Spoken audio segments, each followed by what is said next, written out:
கர்த்தருக்கு பயப்படுறேன்னு சொன்னா உலகம் பயப்படுற விதமாக நாம பயப்படுறதல்ல. அவருடைய நீதியை செய்கிறவர்கள் என்று வேதம் சொல்லுது.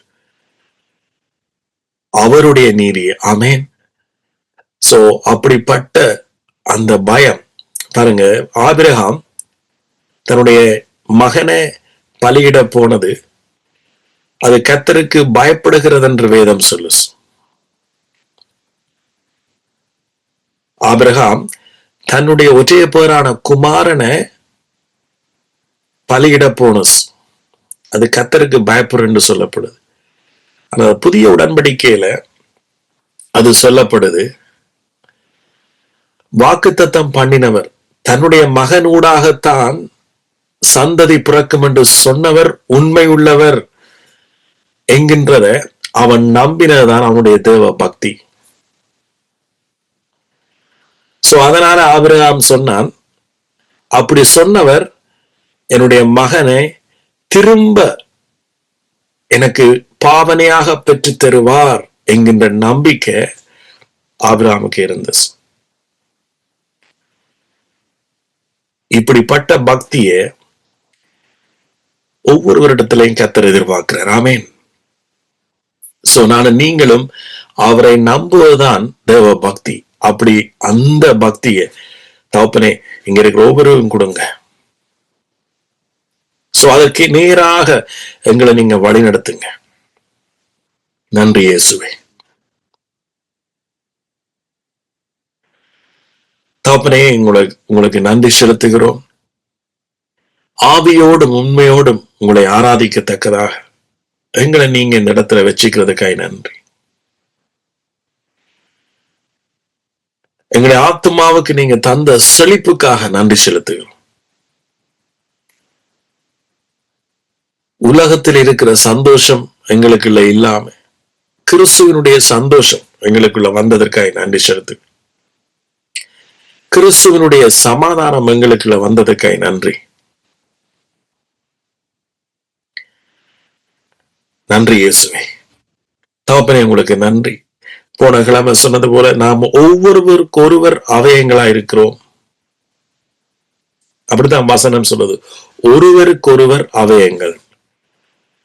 கிறிஸ்து தலை, அவருடைய சபை சரீரம். அந்த சபையில அல்லது அந்த சரீரத்துல நாங்கள் ஒருவருக்கொருவர் அவயங்களா இருக்கின்றோம். சோ அதனாலதான் பைபிள் சொல்லுது, சத்துரு எல்லா துறைத்தனங்களும் சகல அதிகாரங்களும் எங்களுடைய பாதத்துக்கு கீழே என்று சொல்லப்படுது. ஏன்னா நாம தான் அவருடைய காலாயும் இருக்கிறோம். அந்த சரீரத்தின் காலாயும் அது நாம தான் இருக்கிறோம். சோ ஆகவே அவருக்கு நன்றி செலுத்துவோமா? தகப்பனே உங்களுக்கு நன்றி. இப்படிப்பட்ட ஒரு சபையை, இப்படிப்பட்ட ஒரு ஆலயத்தை நீங்க கட்டி எழுப்பினதுக்காயும் எழுப்பி கொண்டிருக்கிறதுக்காக நாங்க நன்றி செலுத்துகிறோம். உலகத்தில் இருக்கிற ஆலயங்கள் இடிக்கப்படலாம், ஆனா கிறிஸ்துவால் கட்டப்பட்ட ஆலயம், கிறிஸ்துவால் ஸ்தாபிக்கப்பட்ட இந்த ஆலயம் அது ஒருபோதும் இடிக்கப்படாது. அவருக்குள், அவருடைய சரீரத்துக்குள் கொண்டு வரப்பட்ட எந்த ஒருவரும் இதை விட்டு வெளியில போக முடியாது. காரணம், அவரால் கட்டப்பட்டது.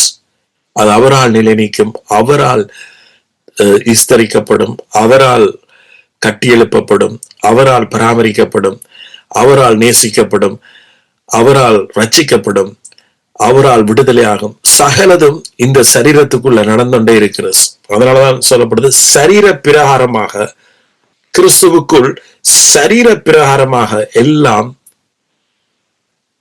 கூட்டி அமைக்கப்பட்டிருக்கிறது. ஆமென். நன்றி இயேசுவே. தகப்பனே உங்களுக்கு நன்றி. உங்களுடைய அன்பு, உங்களுடைய தயவு, உங்களுடைய கிருபை இன்னும் இங்க இருக்கிற ஒவ்வொருவருக்குள்ளையும் பெருகட்டும். நன்றி இயேசுவே. நன்றி தகப்பனே. எத்தனை சொல்லுங்க, சரீர பிரகாரமாக, சரீர பிரகாரமாக சகலதும் கூட்டி அமைக்கப்பட்டிருக்கிறது. அந்த நம்பிக்கை, அந்த அந்த விஷன் உங்களுடைய பார்வையில் இருக்கணும். ஆமென்.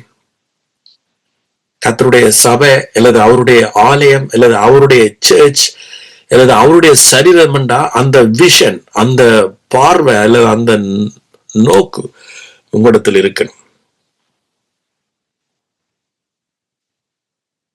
அதை ஆவியானவர் மட்டும்தான் உங்களுக்கு தர முடியும். ஆமீன். எத்தனை பேர் சொல்றீங்க, நான் அவருடைய சரீரம், அவருடைய சரீரத்தில ஒரு அங்கம், ஒருவருக்கொருவர் நான் அங்கமா இருக்கின்றேன். நன்றி இயேசுவே. தகப்பனே, உங்களுக்கு நன்றி. உங்களோட தயவு அதிகமா இருக்கட்டும். தாவீது சொன்னது போல, உங்களோட தயவினால் என்னை நடத்தும். உம்முடைய நீதியினால் என்னை காத்தருளும்.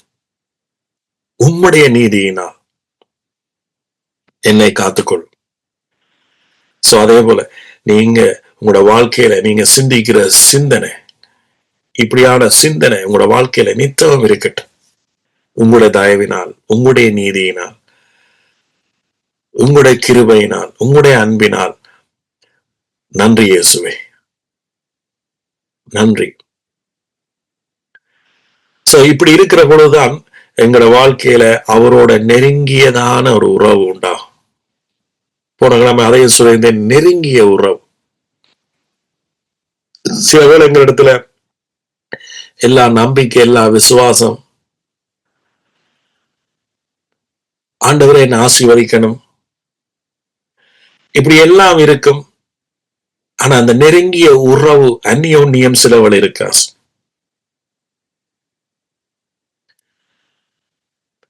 அதை குறிச்சு நான் டீப்பா பேசியிருந்தேன் போராளமே.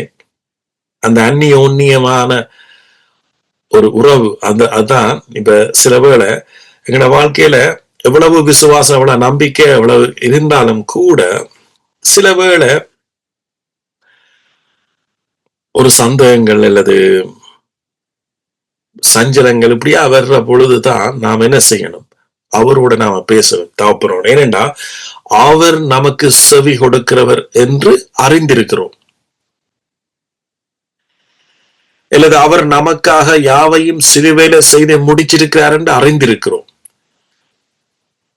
அப்படி இருந்தும் கூட நாம அவரோட பேசக்கூடியதான அந்த ஒரு ஸ்தலத்துக்கு தான் நாம் என்ன செய்யப்பட்டிருக்கிறோம், கொண்டு வரப்பட்டிருக்கிறோம். அவருடைய கிருபாசன தண்டையில கொண்டு வரப்பட்டிருக்கிறோம். ஆகையால விசுவாசம் அல்லது வாக்குத்தத்தம் என்ற பேரில நாம இந்த பகுதியை நாம விட்டுறக்கூடாது. ஏன்னா இயேசு கிறிஸ்துவிடத்துல அவர்கள் போய் கேட்டார்கள், ஏன் எங்களால இந்த காரியத்தை செய்ய முடியல என்ற. இயேசு என்ன சொன்னார், உங்களுடைய அவிசுவாசம் தான். அப்ப அவர்கள் என்ன கேட்டார்கள், என்னுடைய அவிசுவாசம் நீங்க எங்களுக்கு உதவி செய்யும் என்று. அப்ப எல்லாத்துக்கும் மேலாக அந்த நெருங்கிய உறவு தான் காரணமா இருக்கீங்க.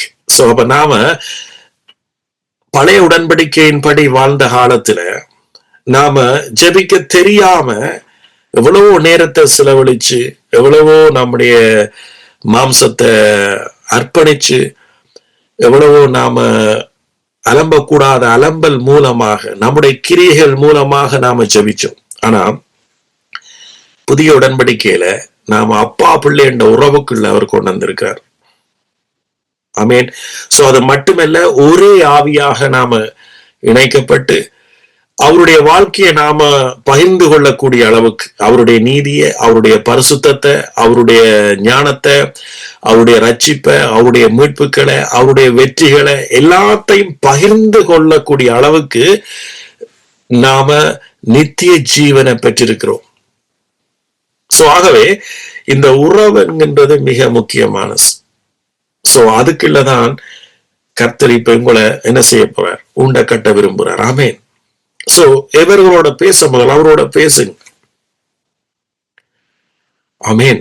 அவரோட தகப்பனே, இந்த காரியம் எனக்கு விளங்கல, இந்த காரியத்தில் எனக்கு சிக்கலா இருக்கு, அல்லது என்னுடைய மனம் எப்பவும் சில காரியத்தை குறிச்சு கொண்டே இருக்கு, அது பாரமா இருக்கு. ஏண்டா பிசாசு எப்பவும் என்னத்தை கொள்ளையாடுவான்டா? உங்களோட மனசு. ஆமீன். அல்லது இன்னொரு வடிவில சொன்னா உங்களோட ஆத்துமாவை. சோ இந்த ஆத்துமாவில சில வேளை பிசாசு நெகட்டிவான சிந்தனைகள், அதாவது எதிர்மறையான சிந்தனைகள், உங்களோட வாழ்க்கையை சிதைக்கக்கூடியதான அல்லது உங்களோட உறவுகளை சிதைக்கக்கூடியதான இப்படியான சிந்தைகளை பிசாசு உங்களோட ஆத்மா ஊடாக, சிந்தை ஊடாகத்தான் உங்களை உடைக்க முடியும். ஆமேன். ஏனென்றா அவனால வேற வழி இல்லை, அவனால வேற வழியால உடைக்க. இவன் உங்களோட சிந்தையில தான் எல்லாமே குடியிருக்கக்கூடிய ஒரு பலவீனமான ஆத்மா தான் நாம் இருக்கிறோம். சோ ஆகவே நாம் அவருடைய வார்த்தையினால மட்டும்தான் செழிப்பாக முடியும். சோ ஆகவே கிறிஸ்துவுக்கு நீங்க எப்பவும் அவருக்கு அவருடைய சிந்தையோட இருந்து அவரிடத்துல பேசி, தாப்பனே என்னுடைய ஆத்மாவை நீங்க இன்னும் சுத்திகரிங்க. அதோட மீனிங் உங்களோட பாவத்தை அல்ல, நீங்க ஏற்கனவே இயேசு கிறிஸ்துவால் கழுவப்பட்டுட்டீங்க. ஆனா அவரோட வார்த்தையினால உங்களோட ஆத்மா திரும்ப சுத்திகரிக்கப்படும். உங்களோட ஆத்மா ஒரு வெளிச்சம் உண்டாகும், ஒரு தெளிவு உண்டாகும். ஆமே. சோ ஒரு நம்பிக்கை உண்டாகும். சோ இது மிக முக்கியமான இது அவருடைய உறவோட சம்பந்தப்பட்டது. ஆமே. சோகவே கிறிஸ்துவை நன்றி செலுத்துகிறோம். எங்களோட ஆத்துமாக்கள் இன்னும் சுத்தப்படட்டும்.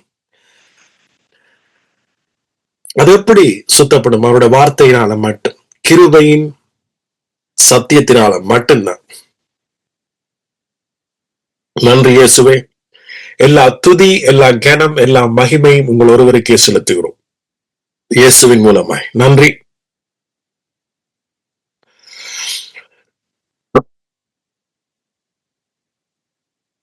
ஓகே, இன்றைக்கு நாம ஒரு தரங்கத்தை போட்டேன். அவருடைய கிருபைக்குள், அவருடைய அன்புக்குள், அவருக்குள்ள தான் நாம் என்ன செய்யப்பட்டிருக்கிறோமா? பிறந்திருக்கிறோம், அல்லது பேப்டைஸ் அல்லது ஞானம் ஸ்தானம் பண்ணப்பட்டிருக்கிறோம். சோ இப்ப நீங்க ரோமர் 6 எடுத்து வாசிப்போமா?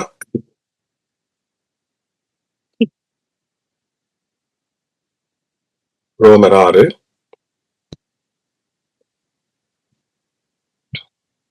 3வது வசனம். கிறிஸ்து இயேசுவுக்குள்ளாக, ஆமீன், கிறிஸ்து இயேசுவுக்கு உள்ளாக, அவருக்குள் ஞானஸ்தானம் பெற்ற நாம் அனைவரும் அவருடைய மரணத்துக்குள்ளாக ஞானஸ்தானம் பெற்றதை அறியாமல் இருக்கிறீர்களா? அதாவது கிறிஸ்து இயேசுவுக்குள்ளாக நாம் என்ன செய்யப்பட்டோமா? ஞானஸ்தானம் பண்ணப்பட்டோம். நீங்க ரோமர் 5 பாத்தீங்கன்னு சொன்னா 5, மேலும் நமக்கு அருளப்பட்ட பரிசுத்த ஆவியினாலே அவருடைய அன்பு, கிறிஸ்துவனுடைய அன்பு நம்முடைய இருதயங்களில ஊற்றப்பட்டிருக்கிறது. சோ அப்ப நாம அவருடைய அன்பு ஊற்றப்பட்டிருக்கு, அதே நேரத்துல நாம கிறிஸ்துவுக்குள் நாம ஞானஸ்தானம் பண்ணப்பட்டிருக்கிறோம். சோ அதைத்தான் நான் இன்னொரு வடிவில தலையங்கம் போட்டேன். அவருடைய அன்புக்குள் அல்லது அவருடைய கிருபைக்குள். சோ இதற்கு உங்களுக்கு நான் இன்னும் தெளிவாக நான் சொல்லணும் என்று சொன்னா, இப்ப நீங்க பாத்தீங்கன்னா கடவுளுடைய படைப்பில இதன் அடிக்கடி பாவிக்கிறது தான். மீன் தண்ணிக்குள் தான் ஞானஸ்நானம் பண்ணப்பட்டிருக்கு. ஆமே, மீன் தண்ணிக்குள் தான் பிறந்தது. அது தரையில பிறக்கையில, அது தரையில பிறக்க முடியாது. அதுக்கு தரையில வாழ்க்கையே இல்லை. சோ அதே போல நானும் நீங்களும் கிறிஸ்துவின் அன்புக்குள் தான் எங்களுக்கு வாழ்க்கை இருக்கு. ஆமென். சோ அந்த அன்புதான் நம்முடைய சுவாசமே. இல்ல இன்னொரு வடிவில் சொன்னா அவருடைய கிருபை தான் நம்முடைய சுவாசம். சோ அது இல்லை என்றால் நாம் என்ன செய்ய முடியாது? ஜீவிக்க முடியாது. அவருடைய கிருபை, அவருடைய அன்பு இல்ல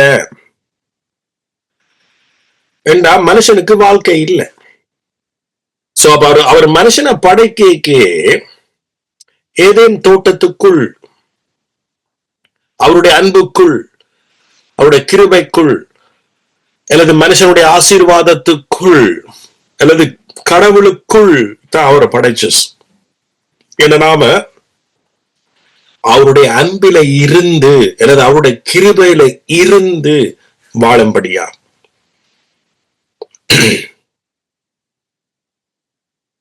ஆமே, அவருடைய அன்பில இருந்து அல்லது கிருபையில இருந்து நாம வாழும்படியா. சோ ஆனா இந்த வாழ்க்கைய ஆதாமவால் இழந்தபடியால நான் அவருடைய அன்பின் ராஜ்யத்துக்கு நாம தூரமா இருந்தோம். அவருடைய அன்பின ராஜ்யத்துக்கு நாம மரிச்சிருந்தோம். இல்ல கடவுளோட நாம செப்பரேட் பண்ணப்பட்டோம். அதான் மரணம் என்று சொல்லப்பட்டது. ஆனா இயேசு கிறிஸ்து உலக தோற்றத்துக்கு முதல் ஆயத்தமாக்கப்பட்டு அவர்தான் எங்களுடைய நித்திய ஜீவனாக, அவர்தான் எங்களுடைய ஜீவனாக ஏற்கனவே பிதா நியமித்திருந்தபடியாக இயேசு கிறிஸ்து இந்த பூமியில மரிச்சு உயிர்த்தெழுந்து அவர் இப்ப முதலாவது எங்களுக்கு தன்னுடைய அன்பை எங்களுடைய இருதயங்கள்ல ஊற்றினார் என்று சொல்லப்படுது.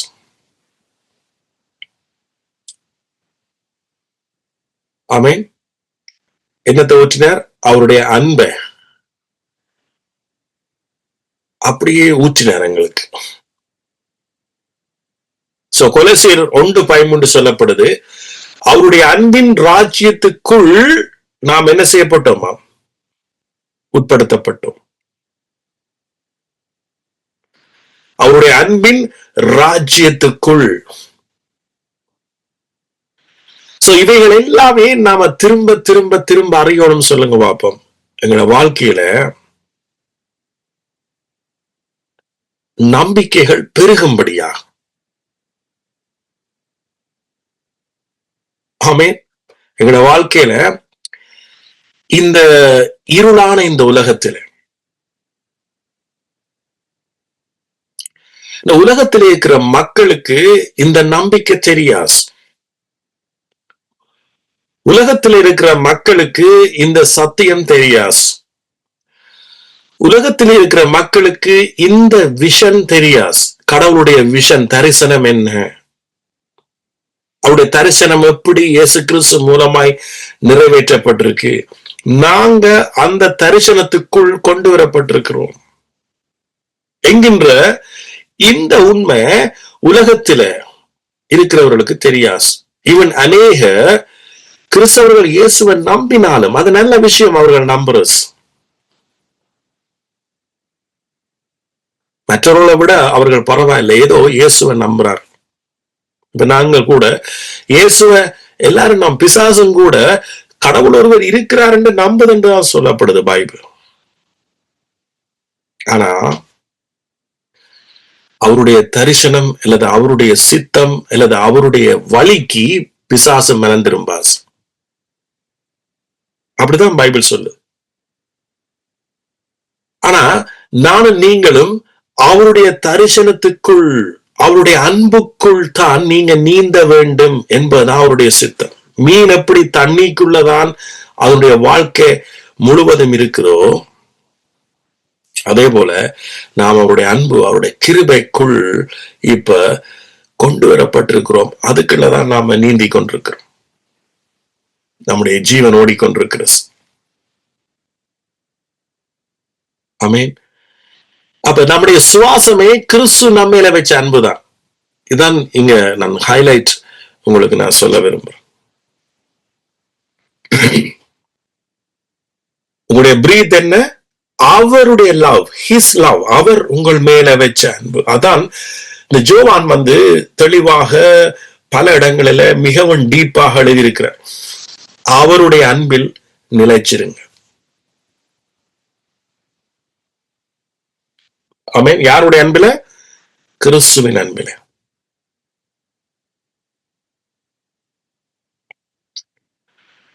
சோ இது ஜோவான் தன்னுடைய முதல் நோமல் புத்தகத்துல சொல்றார். பிறகு இந்தியால 1 ஜோவான் 2 ஜோவான் 3 ஜோவான்ல பாக்க அவர் சொல்றார், நாங்க அவரை நேசிச்சதாலே அல்ல, அவர் நம்ம நேசிச்சதாலதான் அன்பே உண்டாயிருக்கிறன்னு சொல்றார்.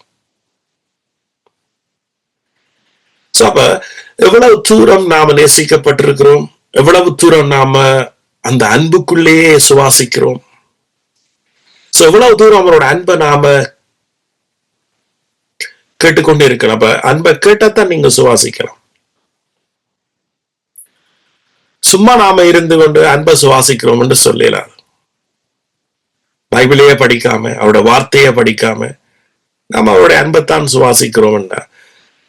என்னன்னு நீங்க சுவாசிக்க முடியும்? என்னன்னு நீங்க கேட்காம எப்படி நீங்க சுவாசிப்பீங்க? இப்ப காற்றிலே ஆக்சிஜன் இல்லாம, அல்லது தண்ணீர்ல கரைக்கப்பட்ட ஆக்சிஜன் இல்லாம, தண்ணிக்குள்ள இருக்கிற ஆக்சிஜன் சேம் ஆக்சிஜன் தான், ஆனா தண்ணிக்கு இருக்கிற ஆக்சிஜன் அது கரைந்த டிசால்வ்ட் ஆக்சிஜன் தான் இருக்குது. சோ அப்ப ஆக்சிஜன் காற்றுல இல்லாம நாம சுவாசிக்கலாம். அதே போலதான் அவருடைய வார்த்தை இல்லாம நாம என்ன செய்ய முடியாது? சுவாசிக்க முடியாது. அந்த வார்த்தை கிருபை பொருந்திய வார்த்தையா இருக்கணும். ஆமென். இயேசு கிறிஸ்து சிலுவையில அதை செய்து முடிச்சபடியாலதான் அந்த இதுல இருந்து வருகிற தானதான் நம்முடைய சுவாசத்துக்கு, நம்முடைய கிறிஸ்தவ வாழ்க்கைக்கு, அல்லது நம்முடைய வாழ்க்கையிலே வேற ஆத்மா செழிப்புக்கா இருக்கலாம், எங்களுடைய ஆசீர்வாதங்களுக்கா இருக்கலாம், எல்லாத்துக்குமே அதுதான். அதைத்தான் ஜோவான் எப்படி சொல்ற? 1 ஜோவான் 5ஆம் அதிகாரம் 1 ஜோவான் 5 வாசிப்போமா?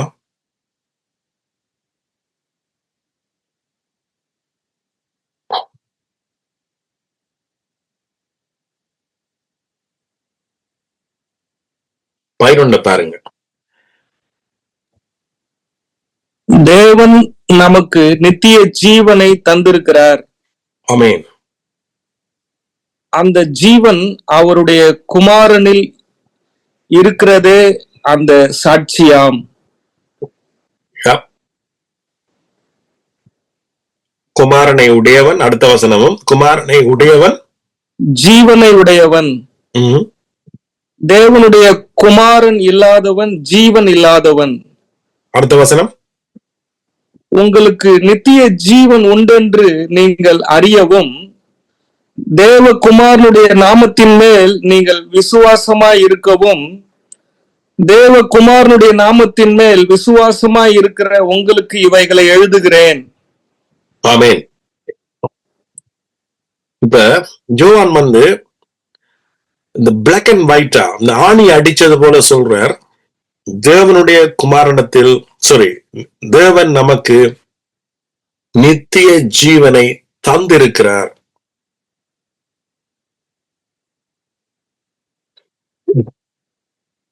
ஆமென். நித்திய ஜீவனை தரப்போறார் என்று எங்கேயும் இல்லை. பழைய உடன்படிக்கையில சொல்லப்பட்ட வாக்குத்தத்தம் இங்க கிறிஸ்து நமக்கு நித்திய ஜீவனா வந்துட்டார்.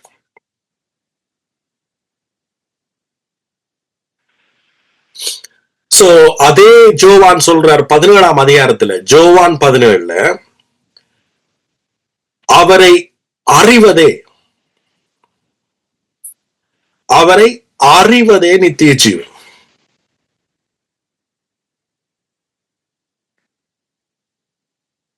சோ நம்முடைய வாழ்க்கையில எல்லாமே இருக்கணும் என்று விரும்புற நீங்க என்ன செய்யணும்? அவரை அறிகிற அறிவில நீங்க வளரணும். இதற்கு பேர் தான் நித்திய ஜீவன். ஆமீன். சோ அப்ப பாருங்க, தேவன் நமக்கு நித்திய ஜீவனை தந்திருக்கார். அந்த ஜீவன் அவருடைய குமாரனில் தான் இருக்கிறது.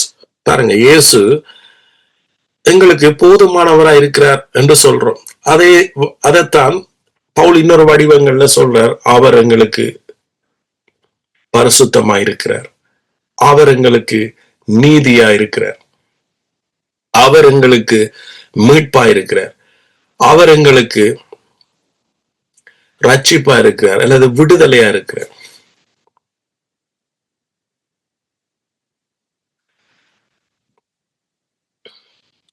அவருடைய குமாரன் இல்லாதவன் ஜீவன் இல்லாதவன் என்றுதான் சொல்லப்படுது. உங்களுக்கு நித்திய ஜீவன் உண்டென்று நீங்கள் அறியவும், அவருடைய குமாரனுடைய நாமத்திலுமே நீங்கள் விசுவாசமாய் இருக்கவும் உங்களுக்கு இவைகளை எழுதுகிறேன் என்று சொல்றேன். ஆமென். எத்தனை பேர் சொல்றீங்க, நாங்க அவருடைய நித்திய ஜீவனை நாங்க என்ன உடையவனாய் இருக்கிறோம்?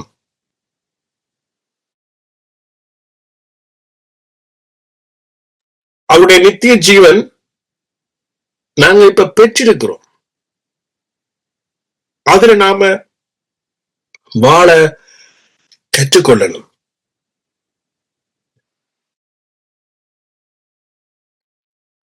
எத்தனை பேர் சொல்றீங்க, அவருடைய ஜீவன்ல தான் முழுவதுமே அடங்கி இருக்கிறது.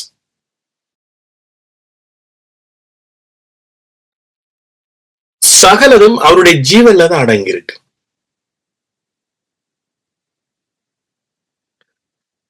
அந்த ஒரு காரியம் உங்களுக்குள்ள வந்துட்டேன்னு சொன்னா வாழ்க்கை சரியான இலகுவா இருக்கும்.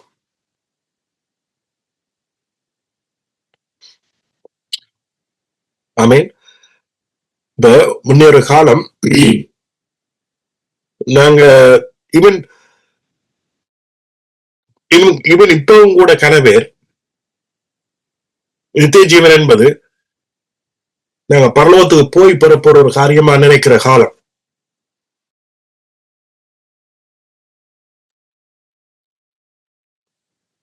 அதெல்லாத்தையும் நாம முறியடிச்சு இயேசுதான் நித்திய ஜீவன், அந்த ஜீவன்ல தான் நாங்க இப்ப பங்கு பெற்றிருக்கிறோம். அந்த ஜீவன் குமாரன்ல தான் இருக்குது. அப்ப இயேசுனுடைய வாழ்க்கைய, உயிர்த்தெழுந்த இயேசுனுடைய வாழ்க்கைய, அதுக்கு முதல் வாழ்க்கையில உயிர்த்தெழுந்த பின் அவருடைய வாழ்க்கையில் நாம பங்கு கொள்றோம். இதான் சரியான வார்த்தை. அவருடைய வாழ்க்கையில் நாங்க பங்கெடுக்கிறோம், பங்கு கொள்கிறோம்.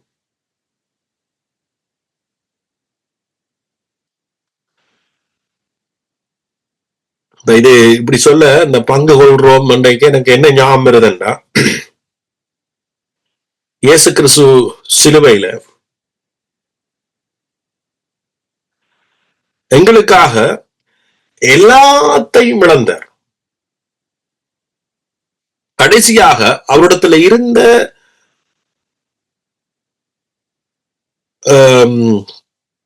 உடுப்பை கொடுத்தி, அதாவது அவருடைய இருந்த அங்கி, அப்படிதான் சொல்லப்படுது, அதை கொடுத்து அவர்கள் கூறு போட்டார்கள் என்று சொல்லப்படுது. பங்கு போட்டார்கள். இதெல்லாம் என்னத்துக்கு அடையாளம் என்றா, இன்றைக்கு நானும் நீங்களும் அவருடைய வாழ்க்கையை, அவர் எல்லாத்தையும் எங்களுக்கு என்ன செய்யறார், தன்னுடைய ஜீவன்ல எங்களுக்கு என்ன செய்யறார், கொடுக்கிறார். ஆமேன். சோ அப்ப நாம தன்னுடைய பிள்ளைகள் இந்த காலத்துல சுகமாய் வாழணும், தன்னுடைய பிள்ளைகள் நலமாய் வாழணும், தன்னுடைய பிள்ளைகள் ஆரோக்கியமாய் வாழணும், தன்னுடைய பிள்ளைகளுடைய ஆத்துமா சஞ்சலப்படக்கூடாது, தன்னுடைய பிள்ளைகளுடைய ஆத்துமா செழிக்கணும், தன்னுடைய பிள்ளைகளுடைய ஆத்துமா ஒரு நங்கூரம் உள்ள ஆத்துமாக மாறணும். ஆமென். இதுதான் அவருடைய தரிசனம், அவருடைய சித்தம். அதனாலதான் வசனம் கூட சொல்லுது, அவர் தனக்கு முன் வைத்திருந்த சந்தோஷத்தின் பொருட்டு சிலுவையை வந்து அந்த அகோரமான மரணத்தை சகித்தார் என்று வேதம் சொல்லுது. ஆமென். சோ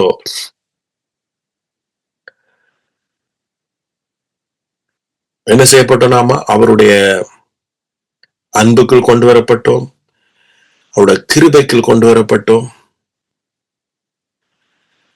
சோ ஒட்டுமொத்தத்தில் அவருடைய நித்திய ஜீவன் கொண்டு வரப்பட்டோம். சோ இந்த ஜீவன் அவருடைய குமாரன்ல தான் இருக்கு.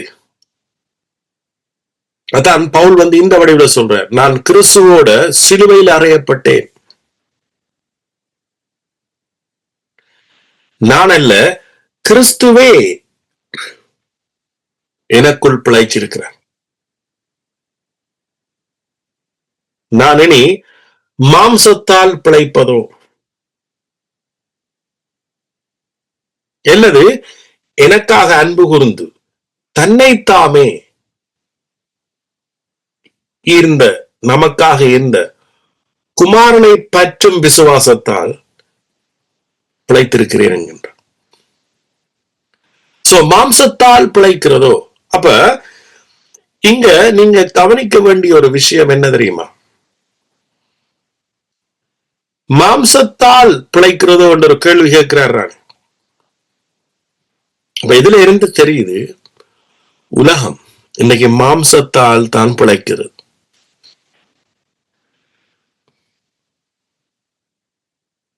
இப்ப மாம்சத்தால் பிழைக்கிறதண்டா என்ன என்பதை நீங்க கற்றுக்கொள்ளலாம் இதுல இருந்து. குமாரனை பற்றும் விசுவாசத்தால்,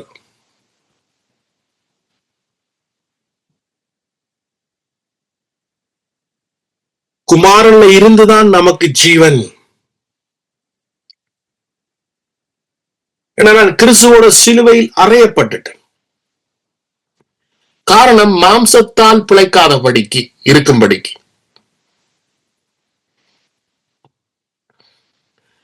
கிறிஸ்தவர்கள் கவனிக்க வேண்டிய மிக மிக முக்கியமான ஒரு காரியம் நான் போன கிழமையே சொல்லியிருந்தேன். உலகத்தில் இருக்கிற மற்ற கிறிஸ்தவர்களை போல, நான் எல்லாரையும் சொல்லல, மாம்சத்தால் பிழைக்கிற கிறிஸ்தவர்களை போல் நீங்க இருக்கக்கூடாது. அது எங்களோட வாழ்க்கையில எந்த பலனையும் கொண்டு வராது, முடிவில சாபத்தை தான் கொண்டு வரும். கிறிஸ்து தன்னுடைய தலையில முள்முடி எடுத்ததே எங்களிடத்துல எந்த ஒரு சாபமும் கிரிய செய்யக்கூடாது. ஒரு நம்ம அதையும் சொல்லி இருந்தேன். எப்படி சொல்லியிருந்தேன், ஆதாம் ஏவாள் அவருடைய அன்புக்குள்ள, அவருடைய கிருபைக்குள்ள படைச்சிருந்தும் கூட இயேசு சொன்னார், பிதா சொன்னார், நீங்க சகல கனிகளையும் புசிக்கவே புசிக்கலாம், சகலதும் வேண்டுமான ஆகாரம் அங்க இருந்தது, போதுமான மிதமிஞ்சின ஆகாரம் அவருடைய ராஜ்யத்துக்குள்ள இருந்தது. ஆனா நன்மை தீமை அறிந்து தேவர்களைப் போல் ஆகலாம் என்கின்ற விருட்சத்துல அவர்கள் புசித்தார். சோ அதுல அவர்கள் மரித்தார். மொத்தத்துல அவர்கள் தங்களை தாங்களே நம்பினார்கள். பிசாசனுடைய உபதேசத்தினூடாக தாங்களே சார்ந்தார். சோ அதனால மரித்தார். சோ அதற்கு பிறகு சாபம் வந்தது. அது எப்படிப்பட்ட சாபம்? ஆதாம் உன்னிமித்தம், ஆதாம் ஏவாளுக்கு சொல்ற உன்னிமித்தம் பூமி சபிக்கப்பட்டிருக்கும். சோ இந்த சபிக்கப்பட்ட பூமியில இயேசு பிறந்தார். இயேசுடைய ரத்தம் இந்த பூமியில் சிந்தப்பட்டது.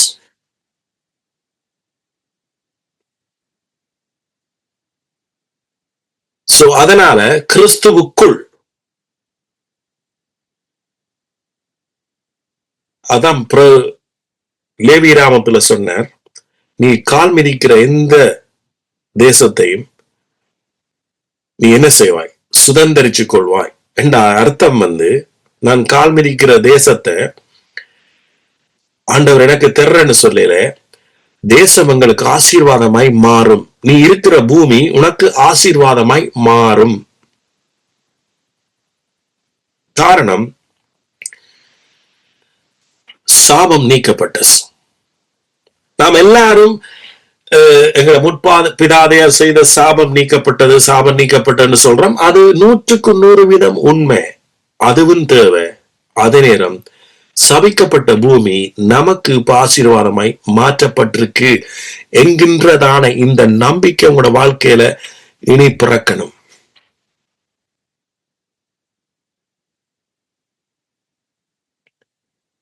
ஆமென். சோ பூமி சபிக்கப்பட்டபடியாலதான், பூமி சாபமாக மாறினபடியாலதான் இன்றைக்கு அந்த பூமியை நமக்கு அழிவாக மாறினது. எத்தனை பேருக்கு நான் சொல்ற என்ற வியூ எங்க போகுதுன்னு உங்களுக்கு புரியுது நினைக்கிறேன்.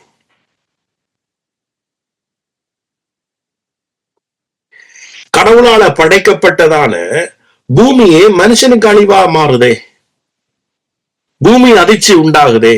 அந்த பூமி அதிர்ச்சியினால எத்தனையோ மனுஷர்கள் மரிச்சு போறார்களே.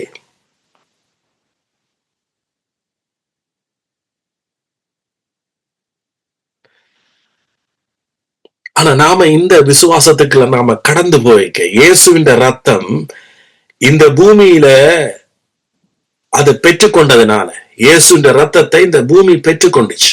பரிசுத்தமான சகலதையும் உண்டாக்கின கடவுளுடைய ரத்தமே, மனுஷனுடைய ரத்தம் அல்ல, அல்லது ஒரு பாவியினுடைய ரத்தம் அல்ல. இயேசு கிறிஸ்துடைய ரத்தம் இந்த பூமி வாங்கி கொண்டதன் நிமித்தம் எனக்கும் உங்களுக்கும், தேவனுடைய பிள்ளைகளுக்கு அந்த ரத்தம் நன்மையானவைகளை பேசும்.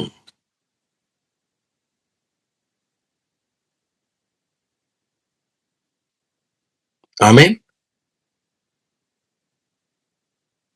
இப்ப பாருங்க, கிறிஸ்துவுக்குள்ள எவ்வளவு பெரிய ஆசீர்வாதங்கள்.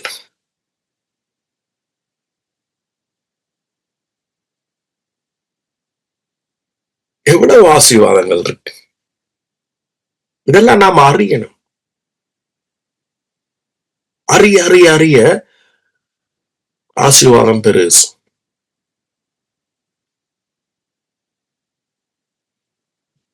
ஆமென். அறிய அறிய அறிய பெருசு.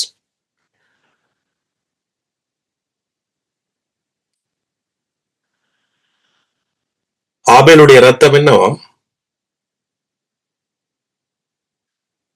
பேசினது? ஆபேலுடைய ரத்தம் பேசினது. அதை ஆண்டவர் சொல்றார், ஆபேலுடைய ரத்தம் பேசினது, அந்த நீதிமானுடைய ரத்தம் பேசினது.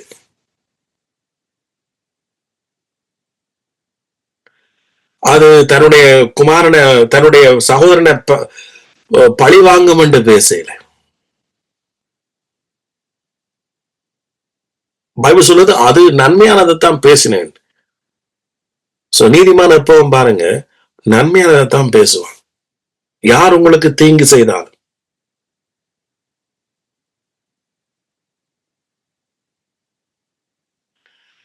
உங்களோட மனசுக்கு கஷ்டமாத்தான் இருக்கு. யார் என்ன தீங்கு செய்தாலும் உங்களோட மனசுக்கு கஷ்டமா இருக்கும்.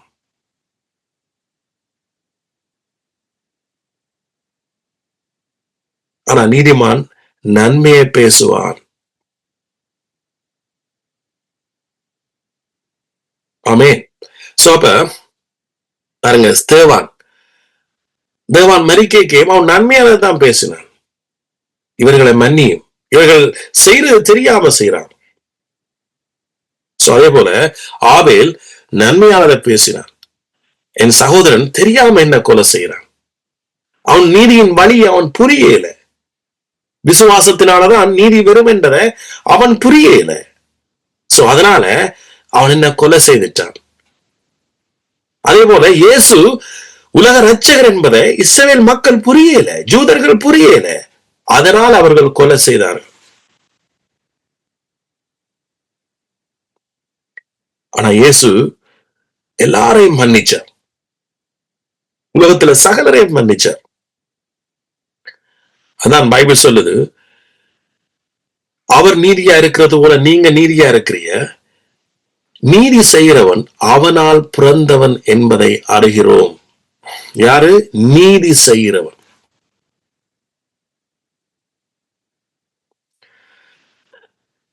இயேசு பாவிய நீதிமானாக்குற. ஆமென். இயேசு பாவிய நீதிமானாக்குற.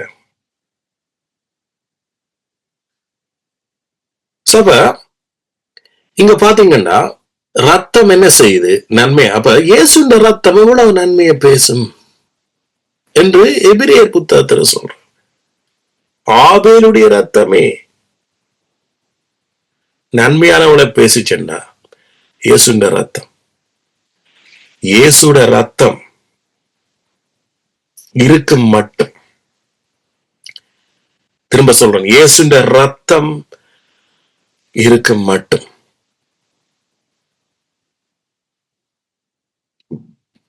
பிசாசு எங்களோட வாழ்க்கையில ஒன்றும் செய்ய முடியாது. என்னுடைய பிரசங்கம் கொஞ்சம் டைவர்ட் பண்ணப்பட்டுட்டது, கொஞ்சம் வேறொரு காரியத்துக்கு போகுது. அது ஒரு முக்கியமான காரியம். இப்ப பழைய உடன்படிக்கை காரியத்தை நான் சொல்றேன் உங்களுக்கு. என்ன பழைய உடன்படிக்கை என்ன புதிய உடன்படிக்கை என்று நிழலா இருந்தது. புதிய உடன்படிக்கை பழைய உடன்படிக்கையில மறைக்கப்பட்டிருந்தது. ஆனா பரிசுத்த ஆவி எங்களுக்குள்ள வந்த பிறகு பழைய உடன்படிக்கையில் இருக்கிற புதிய உடன்படிக்கையை எங்களுக்கு என்ன செய்ய வெளிப்படுத்த. ஏன்னா இயேசு நேற்றும் இன்றும் என்றும் மாறாதவர். நீங்க பாத்தீங்கன்னு சொன்னா உங்களுக்கு எகிப்தில நடந்த சம்பவம் தெரியும், ரைட்? இந்த இஸ்ரவேல் மக்களை, தேவனுடைய ஜனங்களை பார்வோன் விடாம இருக்கேக்க அங்க என்ன வாத அனுப்பப்பட்டதுன்னு சொல்லப்படுது. அதே நேரத்துல நீங்க பாத்தீங்கன்னு சொன்னா, அதுக்கு பிறகு பாத்தீங்கன்னு சொன்னா ஆண்டவர் சொன்னார் என்ன, நிலக்கால்களில இப்ப என்ன நடக்க போகுது, அங்க ஆண்டவர் பெரிய ஒரு காரியத்தை செய்ய போறார். இதெல்லாம் இன்றைக்கு உங்களுக்கு கிறிஸ்துவின் ரத்தத்தினுடைய நிஜத்துக்கு உரிய அடையாளங்கள்லாம். அப்ப அன்றைக்கு நிலக்கால்கள்ல எவர்களுடைய வீட்டில அந்த ரத்தம் பூசப்படுதோ, ரைட், அங்க ஆட்டினுடைய ரத்தம், அங்க எவர்களுடைய நிலக்கால்கள், வீட்டினுடைய நிலக்கால்கள் பூசப்படுதோ அந்த வீட்டுல சங்காரம் இல்லை. நான் கடந்து போகிற பொழுது, நான் கடந்து போகிற பொழுது எவர்களுடைய வீட்டு நிலக்கால ரத்தத்தை காண்கின்றேனோ. சோ இதுல ஒரு பெரிய ஒரு உண்மையை நான் அறிஞ்சு கொண்டேன். என்னண்டா, அவர் ரத்தத்தை தான் பார்க்கிறார் என்ற உண்மையை நான் இவ்வளவு வருஷத்துக்கு பிறகு போன கிழமை தான் அறிஞ்சு கொண்டேன். அவர் இஸ்ரவேல் ஜனங்களை பார்க்கல,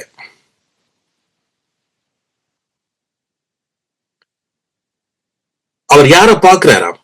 ரத்தத்தை பார்க்கிறார்.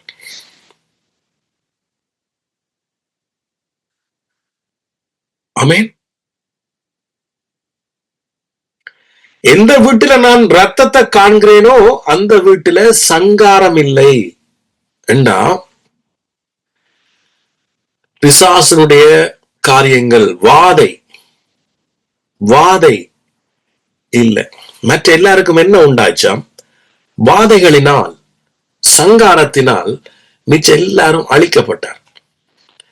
இவர்கள் எல்லாம் கர்த்தருடைய வார்த்தையை கேட்டு விசுவாசத்தினால் எவர்கள் எல்லாரும் நீதிமான்கள் ஆக்கப்பட்டார்களோ, அந்த ரத்தத்தை தங்களுடைய நிலக்கால்கள்ல பூசினார்களோ, ரத்தத்தை கண்டு சங்காரம் கடந்து போனது என்று சொல்லப்பட்டது. வாதை கடந்து போனது.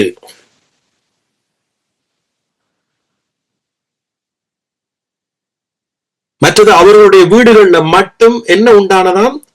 வெளிச்சம் உண்டானது. சோ இதுல ஹைலைட் என்ன? ரத்தத்தை தான் அவர் பார்த்தார். இன்றைக்கு நீங்களும் இயேசுவின் ரத்தத்தால தான் ரட்சிக்கப்பட்டோம். நம்முடைய வாழ்க்கையை பார்த்தல்ல, நம்முடைய வாழ்க்கைய பூமியில் உள்ள ஒரு மனுஷனுடைய வாழ்க்கையையும் இயேசு பார்க்க வேண்டிய அவசியம் இல்லை. ஏனென்றா நாம எல்லாரும் பாவத்தில் மரிச்சிருந்தோம். நாம எல்லாரும் அவருடைய மீறுதலுக்குள்ள இருந்தோம்.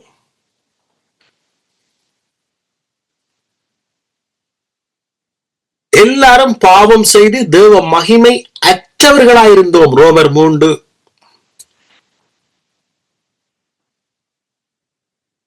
தேவன் நம்ம நேசிக்கிற கடவுளுக்கு ஒரே ஒரு வழி. அன்றைக்கு இஸ்ரவேல் மக்களை நேசித்த கடவுளுக்கு ஒரே ஒரு வழி.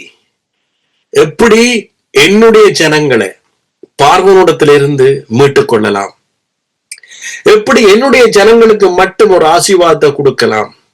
இதற்குள்ளேயும் கர்த்தருடைய நியாயம் உண்டு வேண்டுமே. அவர் நீதி உள்ள தேவன் அல்லோ, அவர் நியாயமா அல்லோ விசாரிக்கிறவர்.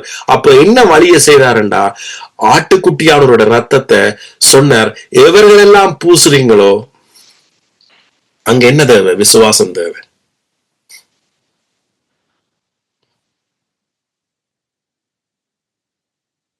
நான் ரத்தத்தை பார்க்கிற வீட்டுக்கு மட்டும், இயேசுவின் ரத்தத்தை பார்க்கிற வீட்டுக்கு மட்டும் சங்காரம் இல்லை.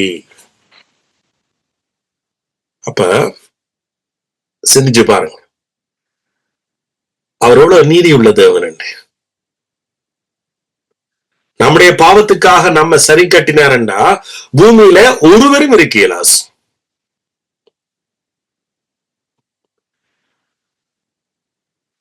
அதனாலதான் இயேசுவின் ரத்தம் சிந்தப்பட்டது. சபிக்கப்பட்ட பூமியில்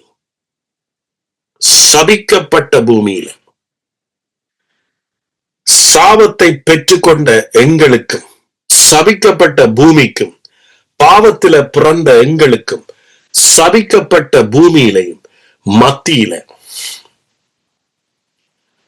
இந்த உலகத்தின் மத்தியில இயேசுனுடைய புனிதமான ரத்தம் சிந்தப்பட்டது. ஆமென். அந்த சித்தத்தினூடாகத்தான், அந்த சித்தத்தினூடாக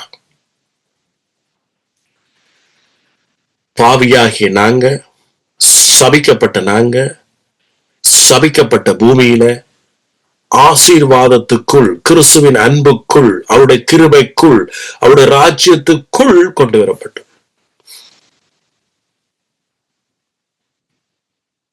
அதனால இப்ப எங்களுடைய பாதம் இப்ப என்ன செய்யப்பட்டிருக்கு?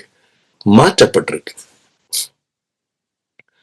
பாதம் ஒன்றுதான், நிகம் நல்லா வளர்ந்துதான் இருக்கு, நிகத்துக்குள்ள ஊத்தே இருக்கும், அல்லது நிகம் கழுவாம இருக்கும், அல்லது நிகத்துல நல்ல என்ன பாதம் சிலவள நல்ல என்னவா இருக்கும், கரடு முரடா இருக்கலாம். ஆனா வேதம் சொல்லுது, விசுவாசத்தினால் நீதிமானாக்கப்பட்டவனுடைய பாதங்கள் பொன்னானவைகள்.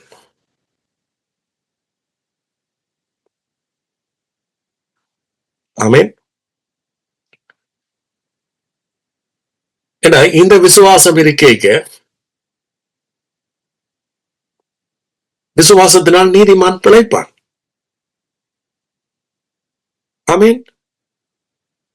அவன் பிழைப்பான். உலகத்துக்கு பைத்தியமா இருக்கும், பிழைப்பான். கண்டிப்பா பிழைப்பான். டவுட்டே இல்லை, ஒரு சந்தேகம் இல்லை.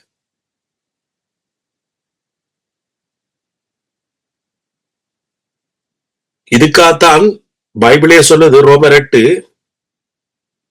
சிருஷ்டிப்புக்கள், தேவனுடைய சிருஷ்டிப்புக்கள் காத்து கொண்டிருக்கட்டும். ஆமென். சோ அவ்வளவு தூரம் கிறிஸ்துவின் ரத்தம் எங்களுக்கு நன்மையானவைகளை பேசிக்கொண்டே இருக்குது. நீங்க தேவனுடைய பிள்ளைதான், அவருக்குள்ள இருக்கிறீங்க, அவர் உங்களுக்குள்ள இருக்கிறார், பரிசுத்த ஆவி ஊற்றப்பட்டிருக்கு, வாக்குத்தத்தம் சகல வாக்குத்தத்தங்களும் ஆமென் என்றும் ஆமென் என்றும் இருக்கு. ஒரு பக்கத்துல அவருடைய பிள்ளைகளுக்காக, நீதிமானுக்காக ரத்தம் பேசிக்கொண்டே இருக்கு. சோ இதற்கு நான் ஒரு சின்ன ஒரு சம்பவத்தை நான் ஞாபகப்படுத்த விரும்புகிறேன்.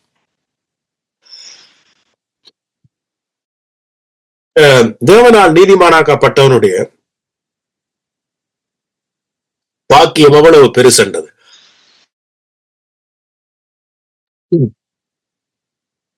இந்த ஆபிரகாம் பாத்தீங்கன்னா, ஆபிரகாமுடைய அபிமேலெக்குண்ட ஸ்டோரிய பாத்தீங்கன்னா, ஆபிரகாம் தேவனால நீதிமானாக்கப்பட்ட ஒரு மனுஷன்.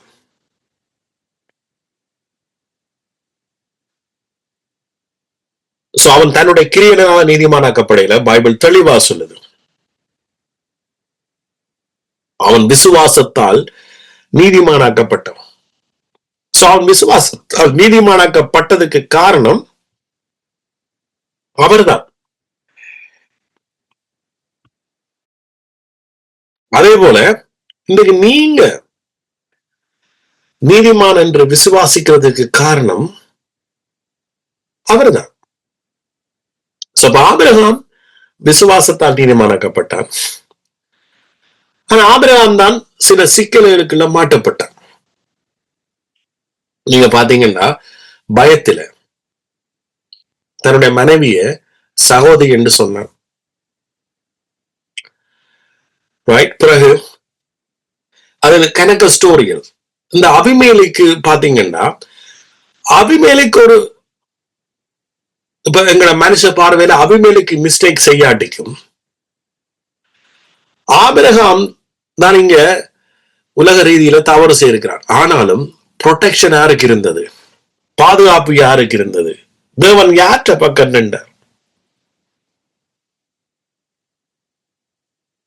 ஆபிரகாமுடன் நின்றார்.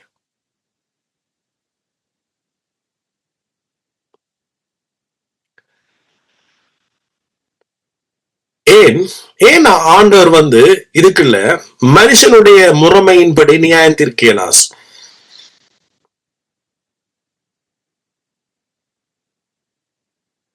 அதான் ஒரு வார்த்தையிலே சொன்னமே, மனுஷனுடைய கிரியைகளின்படி நியாயம் தீர்த்தா ஒரு தீர்ப்பை கொடுக்கலாம். கடவுளால, மனுஷனால கொடுக்கலாம், ஆனா கடவுளால கொடுக்கலாம். ஏன்? எல்லாரும் மரணம் என்ற தீர்ப்பைத்தான் பெற்றிருக்கிறோம். அப்ப ஆண்டவருடைய நியாய தீர்ப்பு எப்படி தெரியுமா? ஒரே ஒரு வழி, விசுவாசத்தால் நீதிமானாக்கப்படுறது. சோ அதனால விசுவாசத்தால் நீதிமானாக்கப்பட்டவனுடைய சகல அவன் விசுவாசத்தால் நீதிமானாக்கப்படுறதுக்கு இன்னொருவர், இயேசு கிறிஸ்து என்ற ஒருவர் மேல ஆண்டவர் சகலதையும் விசாரிச்சிட்டார்.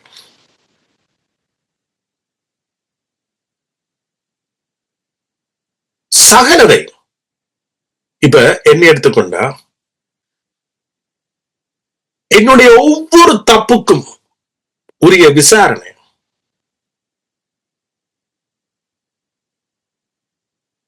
என்னுடைய ஒவ்வொரு சின்ன துளி எல்லா தப்புக்குடைய விசாரணையும் விசாரிச்சு அதனுடைய தண்டனையை இயேசு மேல போட்டாச்சு. இதே போலதான் ஆபிரகாமுடைய சகலதையும் இயேசு மேல போட்டாச்சு. ஆனா அபிமேலுக்கு கிடையாது, இன்னும் போடப்படுது. ஏனென்றா அபிமேல் விசுவாசிக்கல.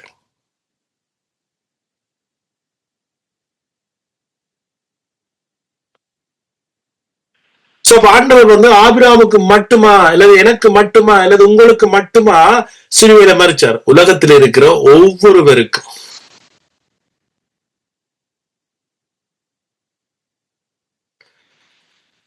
அதனால்தான் தாவீது சொன்னான், எவருடைய பாவங்கள் மன்னிக்கப்பட்டதோ அவர்கள் பாக்கியவான்களடாப்பா.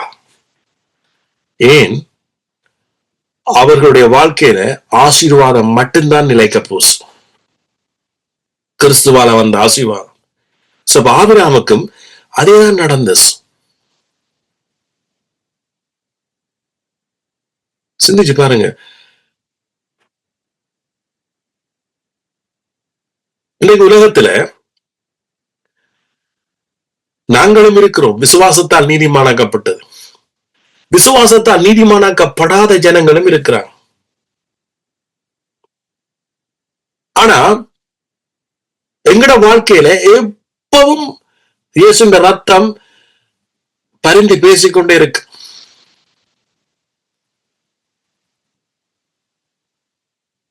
அடக்க இயலாது. இவன் கடவுள் கொடுத்தி அடக்க இயலாது, பிதா கொடுத்தி அடக்க இயலாது. எந்த ஒரு தப்புக்கும் நம்ம தண்டிக்க முடியாத அளவுக்கு இயேசுவின் ரத்தம் நித்தமும் எவ்ரி செகண்ட் பேசிக்கொண்டிருக்கும். நான் இவனுக்காக மரிச்சேன்.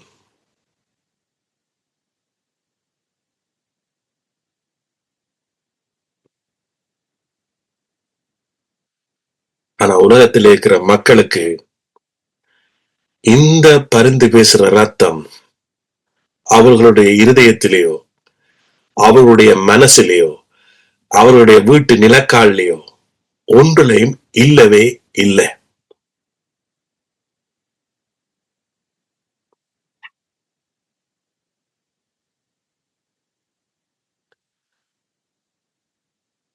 இதுதான் கர்த்தருடைய வழி. இந்த வழிக்கு தான் அவர் எல்லாரையும் அழைக்கிறார். ஏன்? வேற வழி இல்லை. வேற வழி இல்லை. நடந்தது நடந்து முடிஞ்சு. ஆதாமுடைய கீழ்ப்படியினாம பாவம் வந்துச்சு. மரணம் ஆண்டு கொண்டிருக்கு உலகத்துல. வேற வழி இல்லை. நீ அப்ப இனி ஒரே ஒரு வழி இருக்கு. இயேசு கிறிஸ்து என்னும் ஒருவரால், இயேசு கிறிஸ்து என்னும் ஒருவரால், அவருடைய ரத்தத்தால் மட்டும்தான். ஆமேன். அவருடைய ரத்தத்தால் மட்டும்தான்.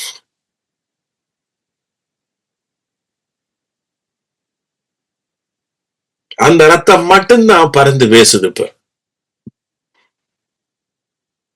ஆமேன். அவருடைய ரத்தம் மட்டும்தான் பறந்து பேசுது.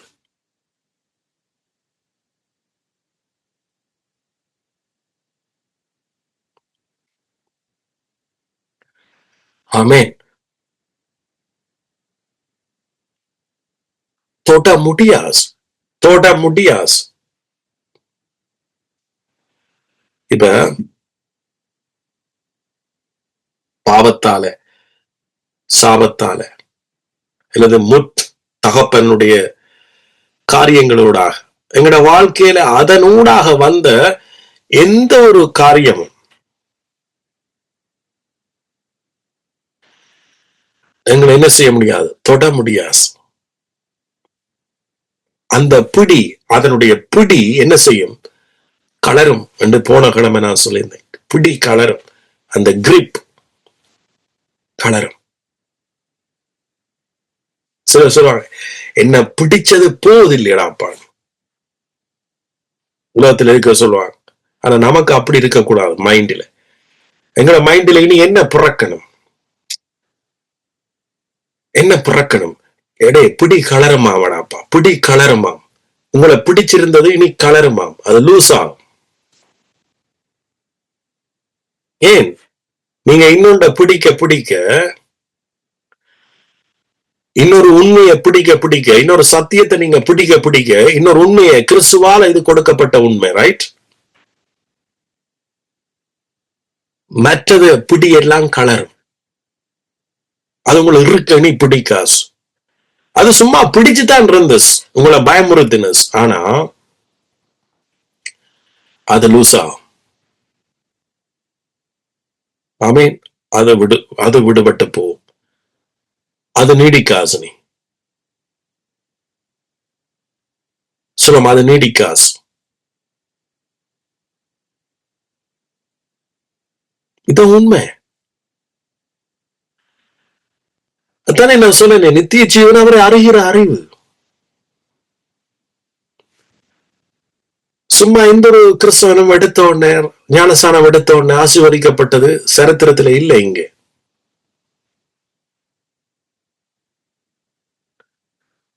ஆமேன். நாம் அறியணும், அறியணும், உண்மைகளை அறியணும், சத்தியங்களை அறியணும். சத்தியம் உங்களை விடுதலையாக்கும். ஆமேன். சோ இது இது நீங்க உங்களுக்குள்ள அவ்வளவு அவருடைய ரத்தத்தில் இருக்கிறதான வல்லமை, பவர். ஏண்டா எத்தனை பேருக்கு தெரியும், எரேமியால சொல்லுது என்ன, ரத்தத்துலதான் என்ன இருக்கா, உயிர் இருக்கிறது. சொல்லுமா, ரத்தத்துலதான் உயிர் இருக்கு. எரேமியாவா லேவியராமா சொல்லப்படுது, ரத்தத்தில் உயிர் இருக்கிறது. அது உங்களுக்கு எந்த வசனம் என்று தேவையில்லை, உங்களுக்கு இயற்கையாவே தெரியும், ரத்தத்துலதான் உயிர் இருக்கு.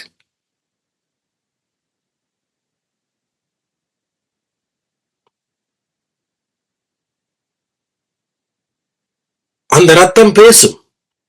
அந்த ரத்தம் என்ன செய்யும், பேசும். அதெல்லாம் உயிர் இருக்கு, ஜீவன் இருக்கு. சோ அதனால அன்றைக்கு பிளட் டெஸ்ட் செய்ய போனா அதுல சொல்லும் எல்லா வண்டவாளங்களும்.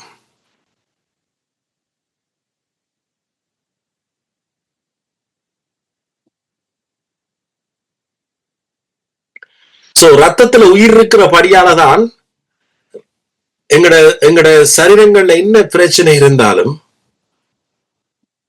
பிளட் டெஸ்ட்ல, ரத்த பரிசோதனையில அது காண்பிக்குது.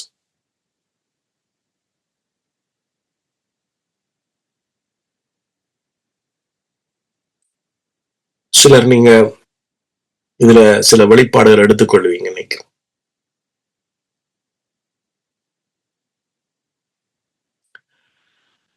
இயேசுவின் ரத்தத்துல எந்த பிழையும் இல்லை, ஒன்றும் இல்லை.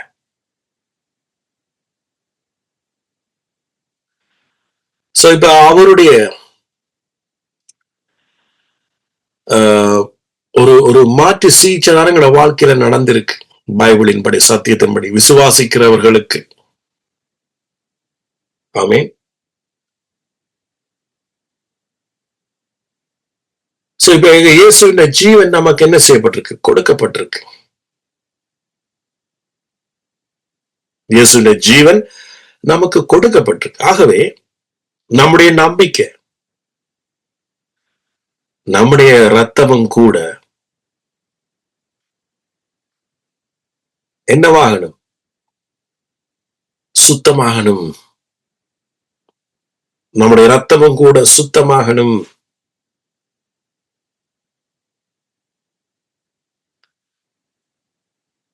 நம்முடைய ரத்த பரிசோதனை நல்லா இருக்கணும்.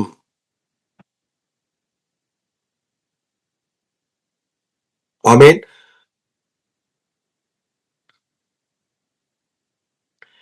இயேசுவின் ரத்தம் எனக்கு சகலதையும் செய்து முடிச்சிருக்கிறது. இயேசுவின் ரத்தம் எனக்கு நன்மையானவை பேசுது. நீங்க எபிரியர் 10 வாசிங்கன்னா சொல்லு.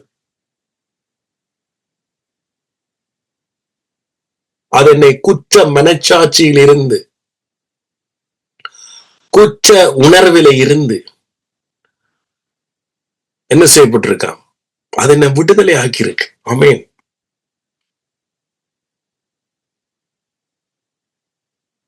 சோ அவ்வளவு தூரம் நாம் என்ன செய்யப்பட்டிருக்கிறோம்? ஆசீர்வதிக்கப்பட்டிருக்கிறோம். கிறிஸ்துவுக்குள்ள கொண்டு வரப்பட்டிருக்கிறோம்.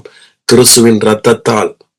அது மட்டுமல்ல, ஒரு ரத்தத்தால தான் இந்த ஆபிரகாமுக்கு சொல்லப்பட்டதான உடன்படிக்கை, ரைட்? அவனுக்கு வாக்கு தத்தத்தால முதல் கொடுத்தார். அந்த வாக்கு தத்தத்தை நிறைவேற்றும்படிக்கு அவன் நமக்குள்ளே அது வந்து அது பலிக்கும்படிக்கு, நமக்குள்ள வந்து அது கிரிய செய்யும்படிக்கு அவர் தன்னுடைய ரத்தத்திலானாகத்தான் அந்த உடன்படிக்கையை செய்தார். இந்த பைபிள் சொல்லுது, ரத்தம் சிந்துதல் இல்லாமல் என்ன இல்லை? உடன்படிக்கை இல்லை.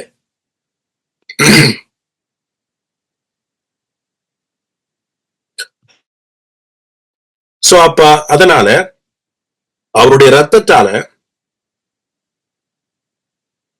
இந்த உடன்படிக்கை நடந்தது. அப்ப பிதா இப்ப யார பாக்குறார்? இயேசுவின் ரத்தத்தை, அவருடைய உடன்படிக்கை.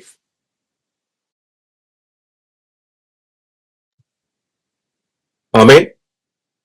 சோ அப்ப அவர் இயேசுவின் ரத்தத்தை பாக்க எங்கட வீட்டு என்ன இல்லை? சங்காரம் இல்ல.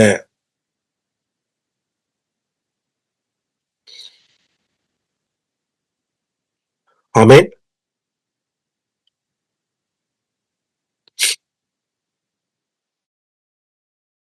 சோ அவ்வளவு தூரம் நீங்க என்ன செய்யணும்?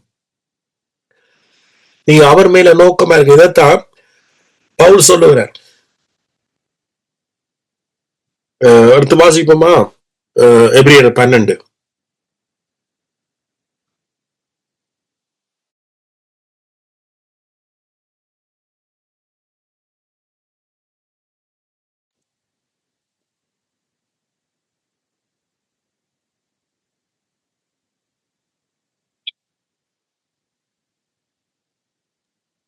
வேற 12:1. ஆகையால்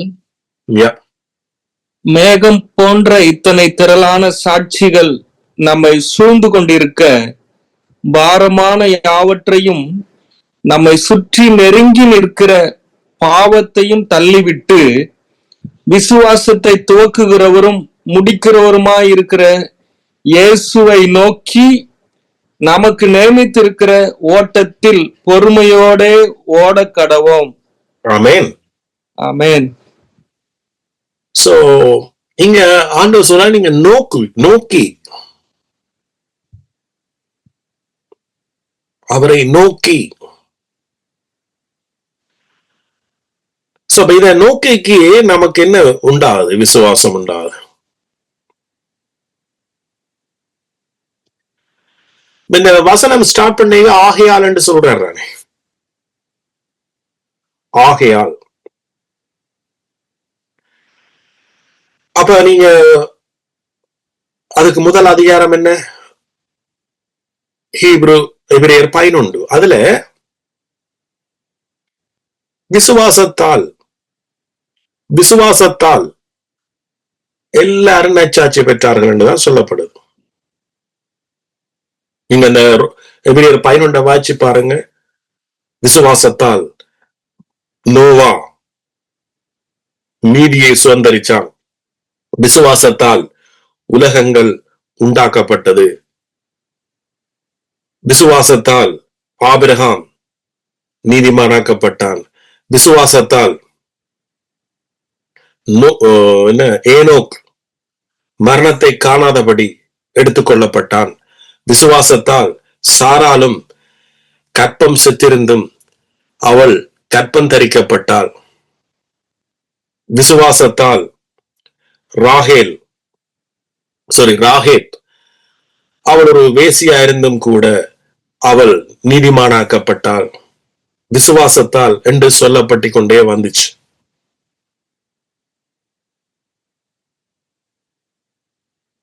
சோ இவர்கள் எல்லாமே யாரை நோக்கி பார்த்தவர்கள் தெரியுமா? கிறிஸ்துவை நோக்கி பார்த்தவர்கள், சிலுவையை நோக்கி பார்த்தவர்கள். விசுவாசத்தால் வரும் நீதியை அவர்கள் ஏற்றுக்கொண்டவர்கள். இது எல்லாத்தையும் சொல்லி போட்டு பாருங்க. அதுலயும் நீங்க எபிரேயர் 11 பாத்தீங்கன்னா அவர் சொல்லி முடிக்காம இந்த ஒரு வசனத்துல பாத்தீங்கன்னா,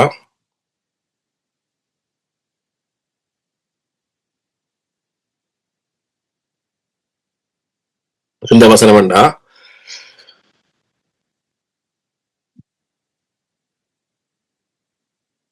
சோ இதையும் இருக்க வாசிக்கிறேனே. இந்த விசுவாசம் என்றா உங்களுக்கு என்ன என்பதை நான் திருப்பி ஹைலைட் பண்ணி கொண்டு வரேன். அதுக்காக திரும்பவும் சொல்றேன். இந்த எபிரேயர் 11:17 மேலும் விசுவாசத்தினாலே ஆபிரகாம் தான் சோதிக்கப்பட்ட போது ஈசாக்கை தன்னுடைய மகனை பலியாக ஒப்புக் கொடுத்தான். ஈசாக்கின் இடத்தில் உன் சந்ததி விளங்கும் என்று அவனோடே சொல்லப்பட்டிருந்ததே.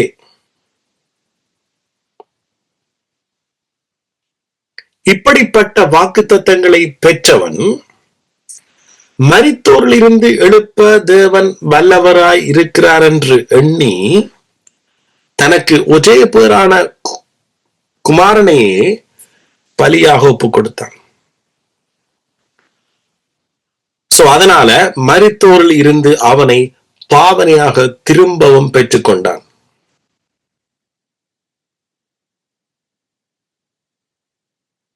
ஆமென். ஆபிரகாமுக்குள்ள இருந்த விசுவாசம் என்ன? எனது சாராளுக்கு இருந்த விசுவாசம் என்ன? எனது முன்னே இருந்தவர்களுடைய விசுவாசம் எல்லாமே என்ன? வாக்குத்தத்தம் பண்ணினவர், வார்த்தையை சொன்னவர், அந்த வார்த்தைக்கு அவர் உண்மை உள்ளவரே. ஈசாக்கு இடத்துல இருந்துதான் சந்ததி விளங்கும் என்று சொன்னவர். அவர் ஈசாக்க மரித்தோரிலிருந்து திருப்பி தருவார் என்கின்ற நம்பிக்கை அவனுக்கு இருந்தது.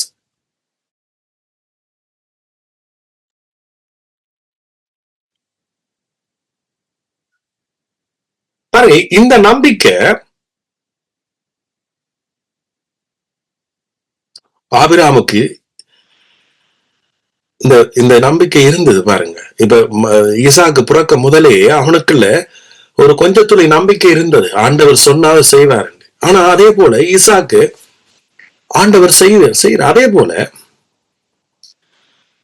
இப்ப இயேசு கிறிஸ்து சிலுவையில செய்து முடிச்ச நம்பிக்கை இருக்குத்தானே.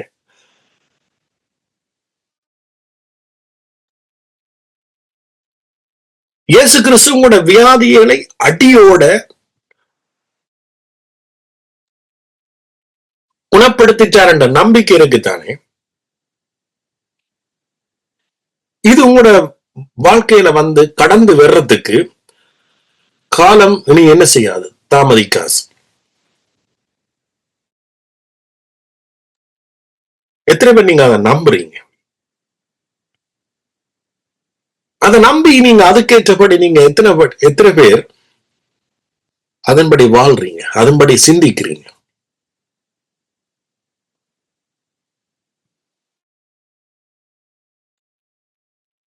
என்ன ஆபிரகாமுக்கு சொன்ன வாக்குத்தத்தம் உடனே நடக்கல.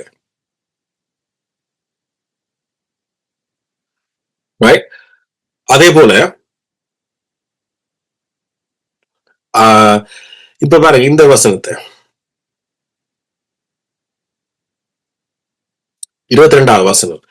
விசுவாசத்தினால யோசேப்பு இஸ்ரவேல் புத்திரர் எகிப்து தேசத்தை விட்டு புறப்படுவார்கள் என்பதை பற்றி, விசுவாசத்தினாலே யோசேப்பு இஸ்ரவேல் புத்திரர் எகிப்து தேசத்தை விட்டு புறப்படுவார்கள் என்பதை பற்றி தன் அந்திய காலத்தில் பேசி தன் எலும்புகளை குறித்து கட்டளை கொடுத்தான். அப்ப யோசேப்பினுடைய விசுவாசம் என்ன? ஆண்டவர் என்ன சொன்னார்? வாக்குத்தத்தத்தின்படி நான் என்னுடைய சந்ததி, இந்த ஜனங்களை, ஆபிரகாமுடைய ஜனங்களை, சந்ததியை நான் என்ன செய்வேன்? திரும்ப இந்த ஆசீர்வாதமான தேசத்துக்கு கொண்டு வருவேன். சோ அத யோசேப்பு நம்பினபடியால தான் அந்த வார்த்தையை, தன் எலும்புகளை நீங்க என்ன செய்யணும்? கொண்டு போகணும்.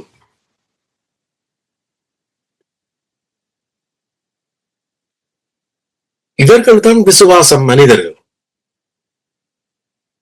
தேவனுடைய வாக்கு தத்தங்களை ஒரு ஒரு ஒரு சந்தேகமின்றி நம்பின மனுஷர்கள், வலது இடதுபுறம் சாயாம அப்படி நேராக நடந்த மனுஷர்.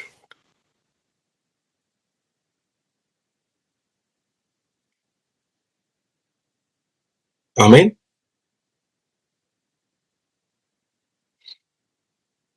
அதை நம்பி அந்த ஜனங்களும் அவன் எலும்பை கொண்டு போனாங்களா?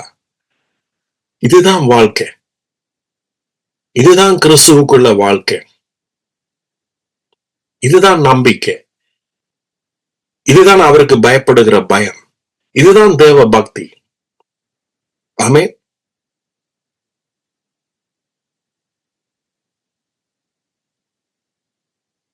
பின்னும் 32வது வசனத்தை பாருங்க. பின்னும் நான் என்ன சொல்லுவோம்? கிதியோன், பாராக், சிம்சோன், ஜெப்தா, தாவீது, சாமுவேல் என்பவர்களையும் தீர்க்கதரிசிகளையும் குறித்து நான் விவரம் சொல்ல வேண்டுமானால் காலம் போதாது. ஏன்னா அவரை இன்னும் எத்தனையோ பேர் எழுத கிடக்கு, ஆனா எழுதையில. அடுத்த வசனம் சொல்றார், விசுவாசத்தினாலே அவர்கள் ராஜ்யங்களை ஜெயித்தார்கள், நீதியை நடப்பித்தார்கள், வாக்குத்தத்தங்களை பெற்றார்கள், சிங்கங்களின் வாய்களை அடைத்தார்கள், அக்கினியின் உக்கிரத்தை அவித்தார்கள், பட்டய கருக்குக்கு தப்பினார்கள், பலவீனத்தில் பலன் கொண்டார்கள், யுத்தத்தில் வல்லவரானார்கள், அந்நியனுடைய சேனைகளை முறியடித்தார்கள், ஸ்திரீகள் சாக கொடுத்த தங்களுடையவர்களை உயிரோடு எழுத்திருக்க பெற்றார்கள், வேறு சிலர் மேன்மையான உயிர்த்தெழுதலை அடையும்படிக்கு விடுதலை பெற சம்மதியாமல் பாதிக்கப்பட்டார்கள். வேறு சிலர். ஆமென். சோ இதுதான் கிறிஸ்துவின் விசுவாசத்தால் பெறுகிறவருடைய வாழ்க்கையில இருக்கும். ஆமென்.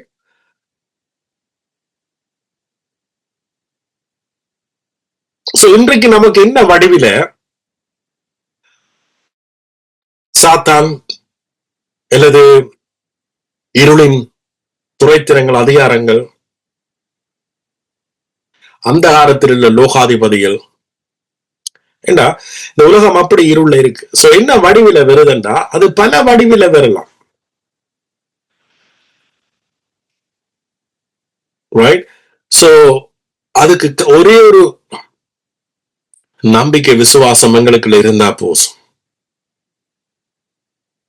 எல்லாத்தையும் நாம கடந்து போகும்படியா, இல்ல அவைகள் எல்லாம் எங்களை கடந்து போகும்படியாக. எப்படி திரும்ப சொல்றேன், ஆட்டுக்குட்டியின் ரத்தத்தை நிலக்கால்கள்ல பூசின பழைய உடன்படிக்கையில பூசின அந்த வீடுகள்ல இயேசு ஜனங்களை பார்க்கல, அவர்களுடைய தப்புக்களை பார்க்கல, அவர்களுடைய நன்மையை பார்க்கல, அவருடைய தீமையை பார்க்கல. மாறாக அவர் ரத்தத்தை பார்த்தார். அது இயேசுவின் ரத்தமாக பார்த்தார். அதான் அடையாளம். சோ அதே போல இன்றைக்கு நாம எவர்கள் எல்லாம் நீங்க இயேசுவின் ரத்தத்தால நீதிமானாக்கப்பட்டீர்களோ, அதை நீங்க நம்புறீங்களோ, விசுவாசிக்கிறீங்களோ, அதுல நீங்க இளைப்பாடுறீங்களோ,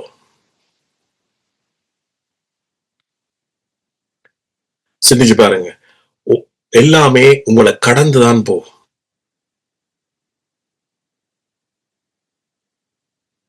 இருள் உங்களை சூழ்ந்து கொண்டா, இருள் உங்களை பற்றாஸ், இருள் உங்களை பற்றி இருக்கிறது போல இருந்தாலும், சில காரியங்கள் உங்களை பற்றி இருக்கிறது போல இருந்தாலும், உங்களுடைய விசுவாசம் அவைகளை என்ன செய்யும்? தளர விடுமாம்.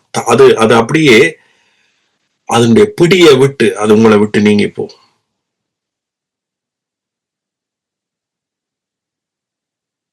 இது நீதிமானுடைய சுதந்திரம். இது நீதிமானுடைய சுதந்திரம்.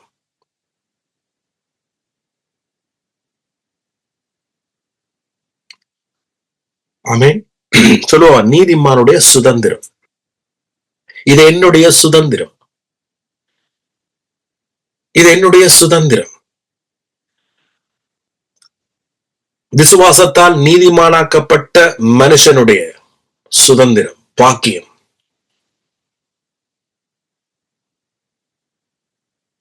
இதை காண்பிக்கும் பொருட்டு, உலகத்தில் இருக்கிற மக்களுக்கு காண்பிக்கும் பொருட்டு, எவர்களுடைய பாவங்கள் மன்னிக்கப்பட்டதோ, எவர்களுடைய அக்கிரமங்கள் மூடப்பட்டதோ,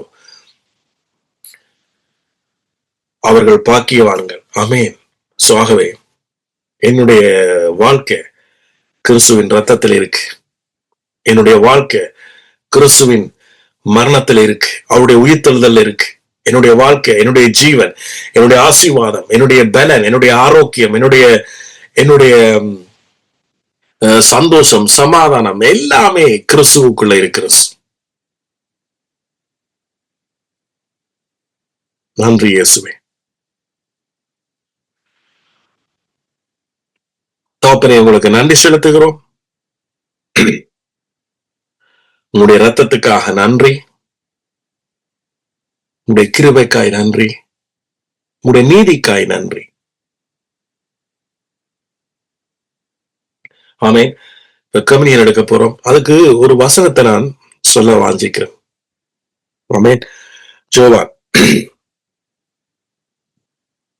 ஐ திங்க் ஜோவான் 6.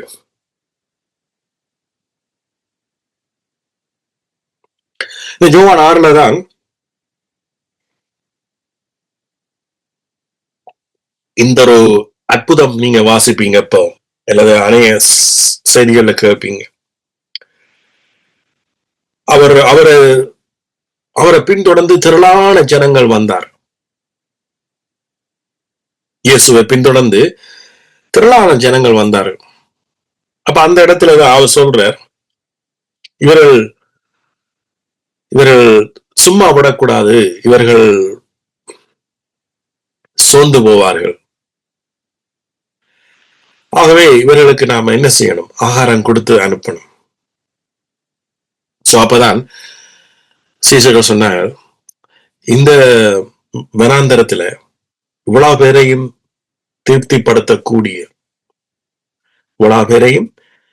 திருப்திப்படுத்தக்கூடிய ஆகாரம் நம்மிடத்துல இல்லையே.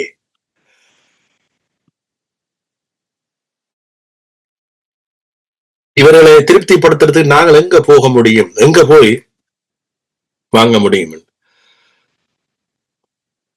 அப்ப அந்த காலத்துல என்ன? அப்பம் தானே. எங்களிடத்துல அப்பம் இல்லையே. ஆனா இதுவரைக்கும் அவங்களுக்கு தெரியல இயேசுவே அப்பம் உண்டு.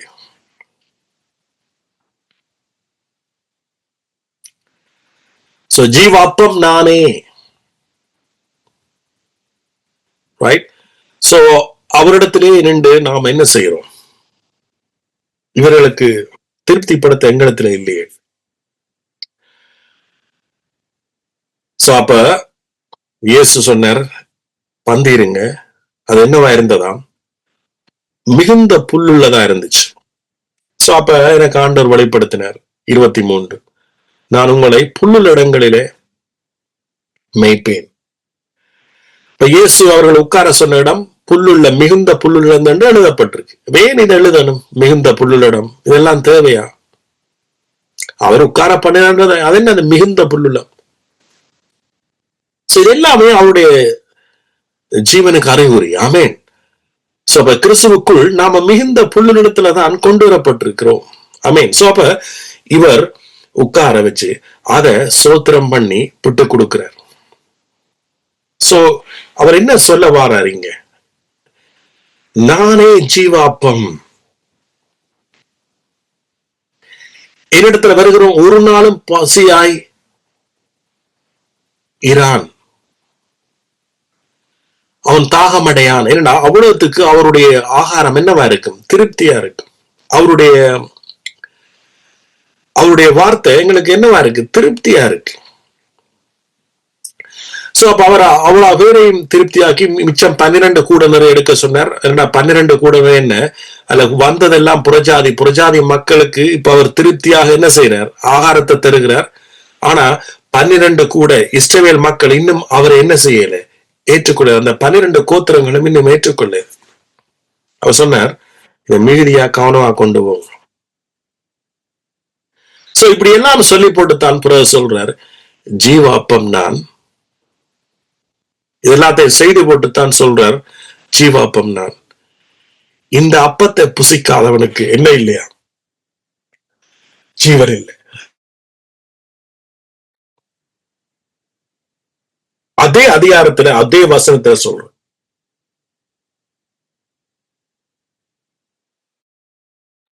அப்ப இயேசு அப்பம், இயேசுதான் அப்பம், இயேசுதான் எங்களோட வாழ்க்கைக்கு ஜீவன். அந்த அப்பம் இப்ப என்னவா வருது? வசனமாய் வந்துட்டே இருக்கு.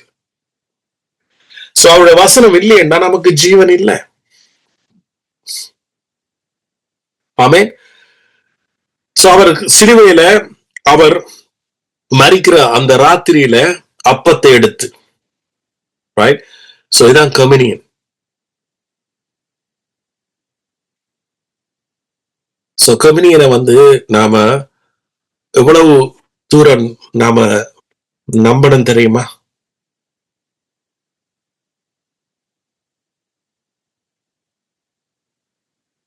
அவர் அப்பத்தை எடுத்து அதை பிச்சு வாங்கி புசியுங்கள், இது உங்களுக்காக பிக்கப்படுகிற என்னுடைய சரீரம். ஆமென். சோ அவருடைய சரீரத்தை அவர் பிக்க கொடுத்தார். அதே நேரம் சோ அதுதான் நமக்கு என்னவாம்? ஜீவனாக, வார்த்தையாக நமக்கு இப்ப இருக்கிற. சோ இன்னொரு இடத்துல, அதே இடத்துலதான், அதே புத்தகத்துல சொல்றார்,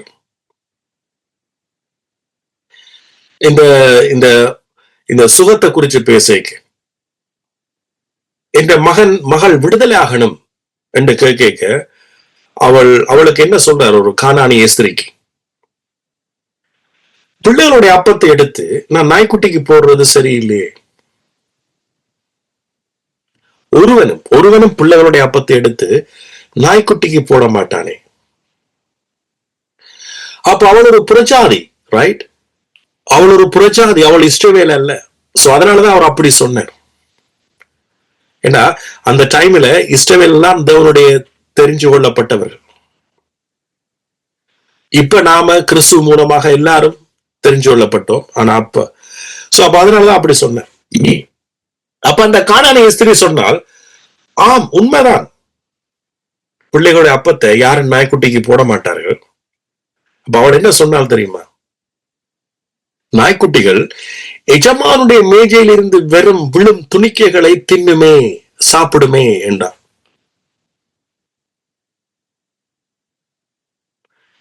அப்ப இங்க ஹைலைட் என்னன்னு சொன்னா, ஆண்டவர் என்ன, இயேசு என்ன சொல்றாருன்னா, விடுதலை ஆகிறது என்பது அது எந்த வழியிலேயா இருக்கலாம்.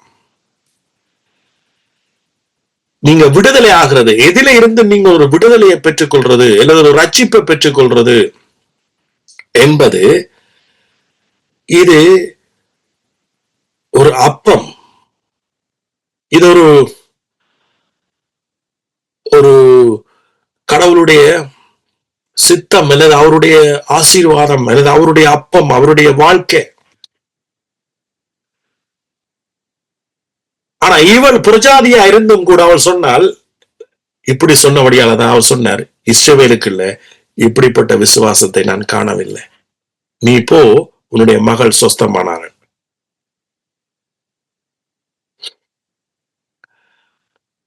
ஆமென். சோ இப்ப நீங்க தேவனுடைய பிள்ளை, அவருடைய வீட்டார், அவருக்குள் கொண்டுவரப்பட்டுட்டீங்க.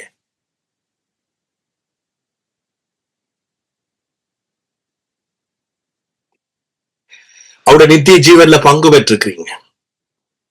அவருடைய பரிசுத்தத்துல, அவருடைய நீதியில, அவருடைய மீட்பில, ரட்சிப்பில, எல்லாத்திலையும் நீங்க பங்கு இருக்கு உங்களுக்கு. ஆமென். சோ இது உங்களுடைய அப்பம், இது உங்களுடைய அப்பம், இது உங்களுடைய சுதந்திரம், இது உங்களுடைய பாக்கியம். சோ ஆகவே நாம இந்த கம்யூனியன் என்றது அவ்வளவு எங்களுக்கு ஒரு உரிமையான, இதுல எத்தனையோ அற்புதங்கள், மிரக்கல்ஸ் நடந்திருக்கு.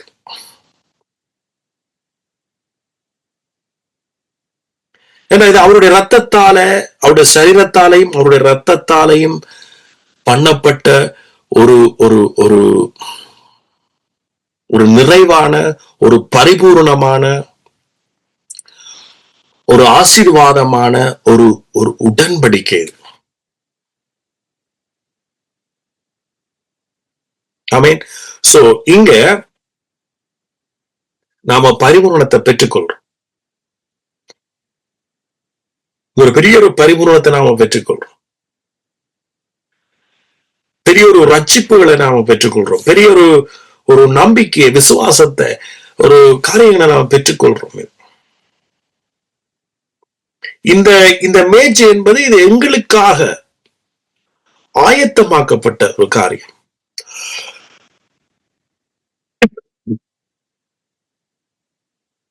இத சீசர்கள் கொடுத்து கேட்டாங்க, இதை நீர் எங்க ஆயத்தமாக்க சித்தமா இருக்கிறீர்? இந்த ராப்போசனத்தை நாங்கள் உங்களோட இருந்து, தகப்பனே உங்களோட இருந்து, இயேசுவை உங்களோட இருந்து நாம இதை ராப்போசனத்தை செய்யறது நீர் எங்க ஆயத்தமாக்க சித்தமா இருக்கிறீர் என்று கேட்டார். அதுக்கு அவர் என்ன சொன்னார்? மேல் வீட்டு அறைய சொன்னார்.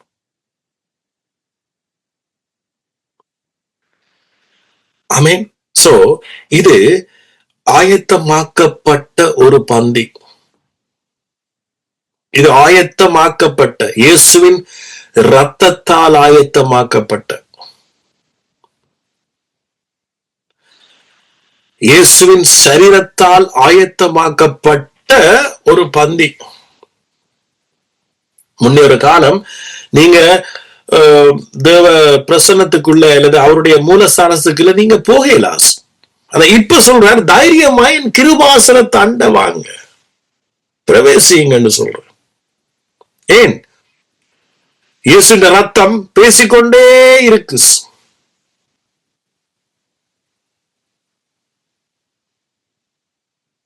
ஆமென். அவருடைய ரத்தம் நமக்காக பரிந்து பேசுது. அவர் இயேசுவின் ரத்தத்தை தான் பார்ப்பார் ஒழிய நம்ம பார்க்கல. இதனாலதான் பவுல் சொல்றார், நீங்க என்ன செய்யுங்க, அவருடைய ரத்தத்தை குற்றமுள்ளவராக மாற்றாதீங்க. இயேசுவின் ரத்தம் சகல பாவங்களையும் மன்னிச்ச உண்மை சத்தியத்துல இருந்து யாரும் வலுவிடாதீங்க. ஆமென். சோ இயேசுவின் ரத்தம் இன்றைக்கு நம்ம சுத்திகரிச்சதை குறிச்சு மறந்துறாங்க. சோ அதனாலதான் பைபிள் சொல்லுது, அவருடைய பிரமாணத்துல சொல்லுது, உன்னை தாயையும் உன் தகப்பனையும் கனம் பண்ணு. ஏண்டா எனக்கு முதல் நான் முந்தி நினைச்சு கொண்டிருந்தது என்னுடைய அம்மா அப்பாவை மட்டும்தான் கனம் பண்ணணும் இல்ல. இயேசு சிலுவையில செய்த முடிச்சதை நீங்க கனம் பண்ணிக்க, உங்களுடைய தகப்பனை, பரலோக தகப்பனை நீங்க கனம் பண்றீங்க. அதுக்கு பிறகுதான் அந்த பரலோக தகப்பனை கனம் பண்ணிக்கு நாம எல்லாரையும் கனம் பண்ணிட்டோம். ஆமென். சோ தகப்பனே, கம்யூனியன் உள்ளாக நீங்க அப்பம் திராட்சரசம் வச்சிருக்கிற நீங்க அதை எடுத்து அவர் இயேசு அந்த அப்பத்தை எடுத்து சோஸ்திரம் பண்ணி அதே அப்பத்தை தான் நினைவு கொண்டிருக்கிறார் நான் நினைக்கிறேன். அந்த 5000 பேருக்கு பயந்து பிச்சு கொடுத்தார். வெர்ரோன் போரோன் எல்லாம் சாப்பிட்டாங்க, திருப்தி அடைந்தார்.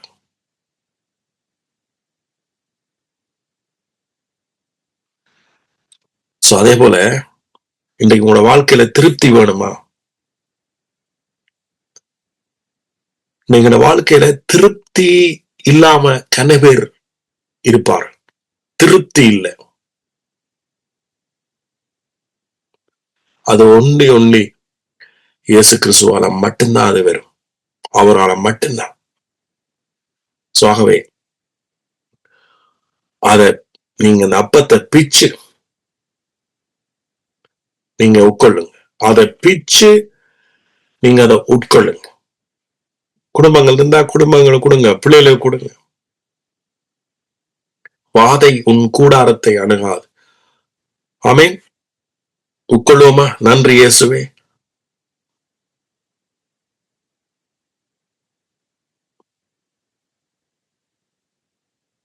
உங்களுடைய ஜீவன்ல நாங்கள் பங்கு பெறுவோம்.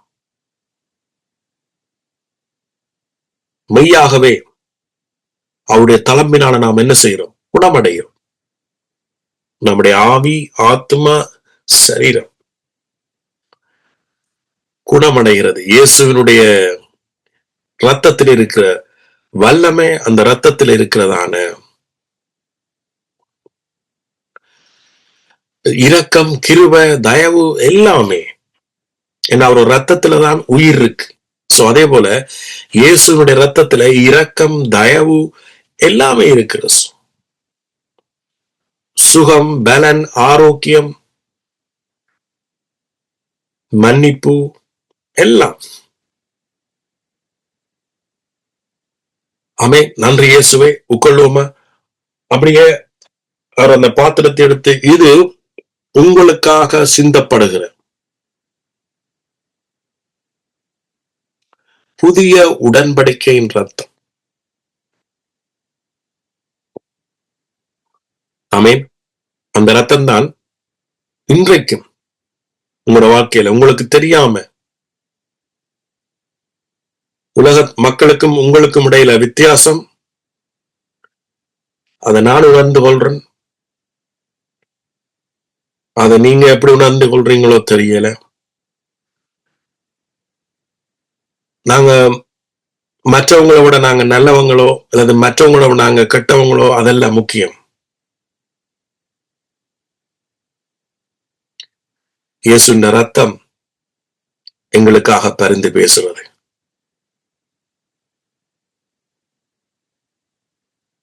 ஆமென். இயேசுவின் ரத்தம் எங்களுக்காக பரிந்து பேசுது. நன்றி இயேசுவே. இந்த வேலைக்காய் நன்றி செலுத்துறோம். இந்த இடத்துல ஒவ்வொருவருக்காக நான் ஜெபிக்கிறேன். நன்றி இயேசுவே. உங்களுடைய ரத்தத்தினால், உங்களுடைய உடன்படிக்கையினால இங்க இருக்கிற ஒவ்வொருவரும் நாங்க ஆசீர்வதிக்கப்பட்டிருக்கிறோம். அந்த ஆசீர்வாதங்கள் எங்களோட வாழ்க்கையில பிரதிபலிக்கும்படியாக நான் ஜெபிக்கிறேன்.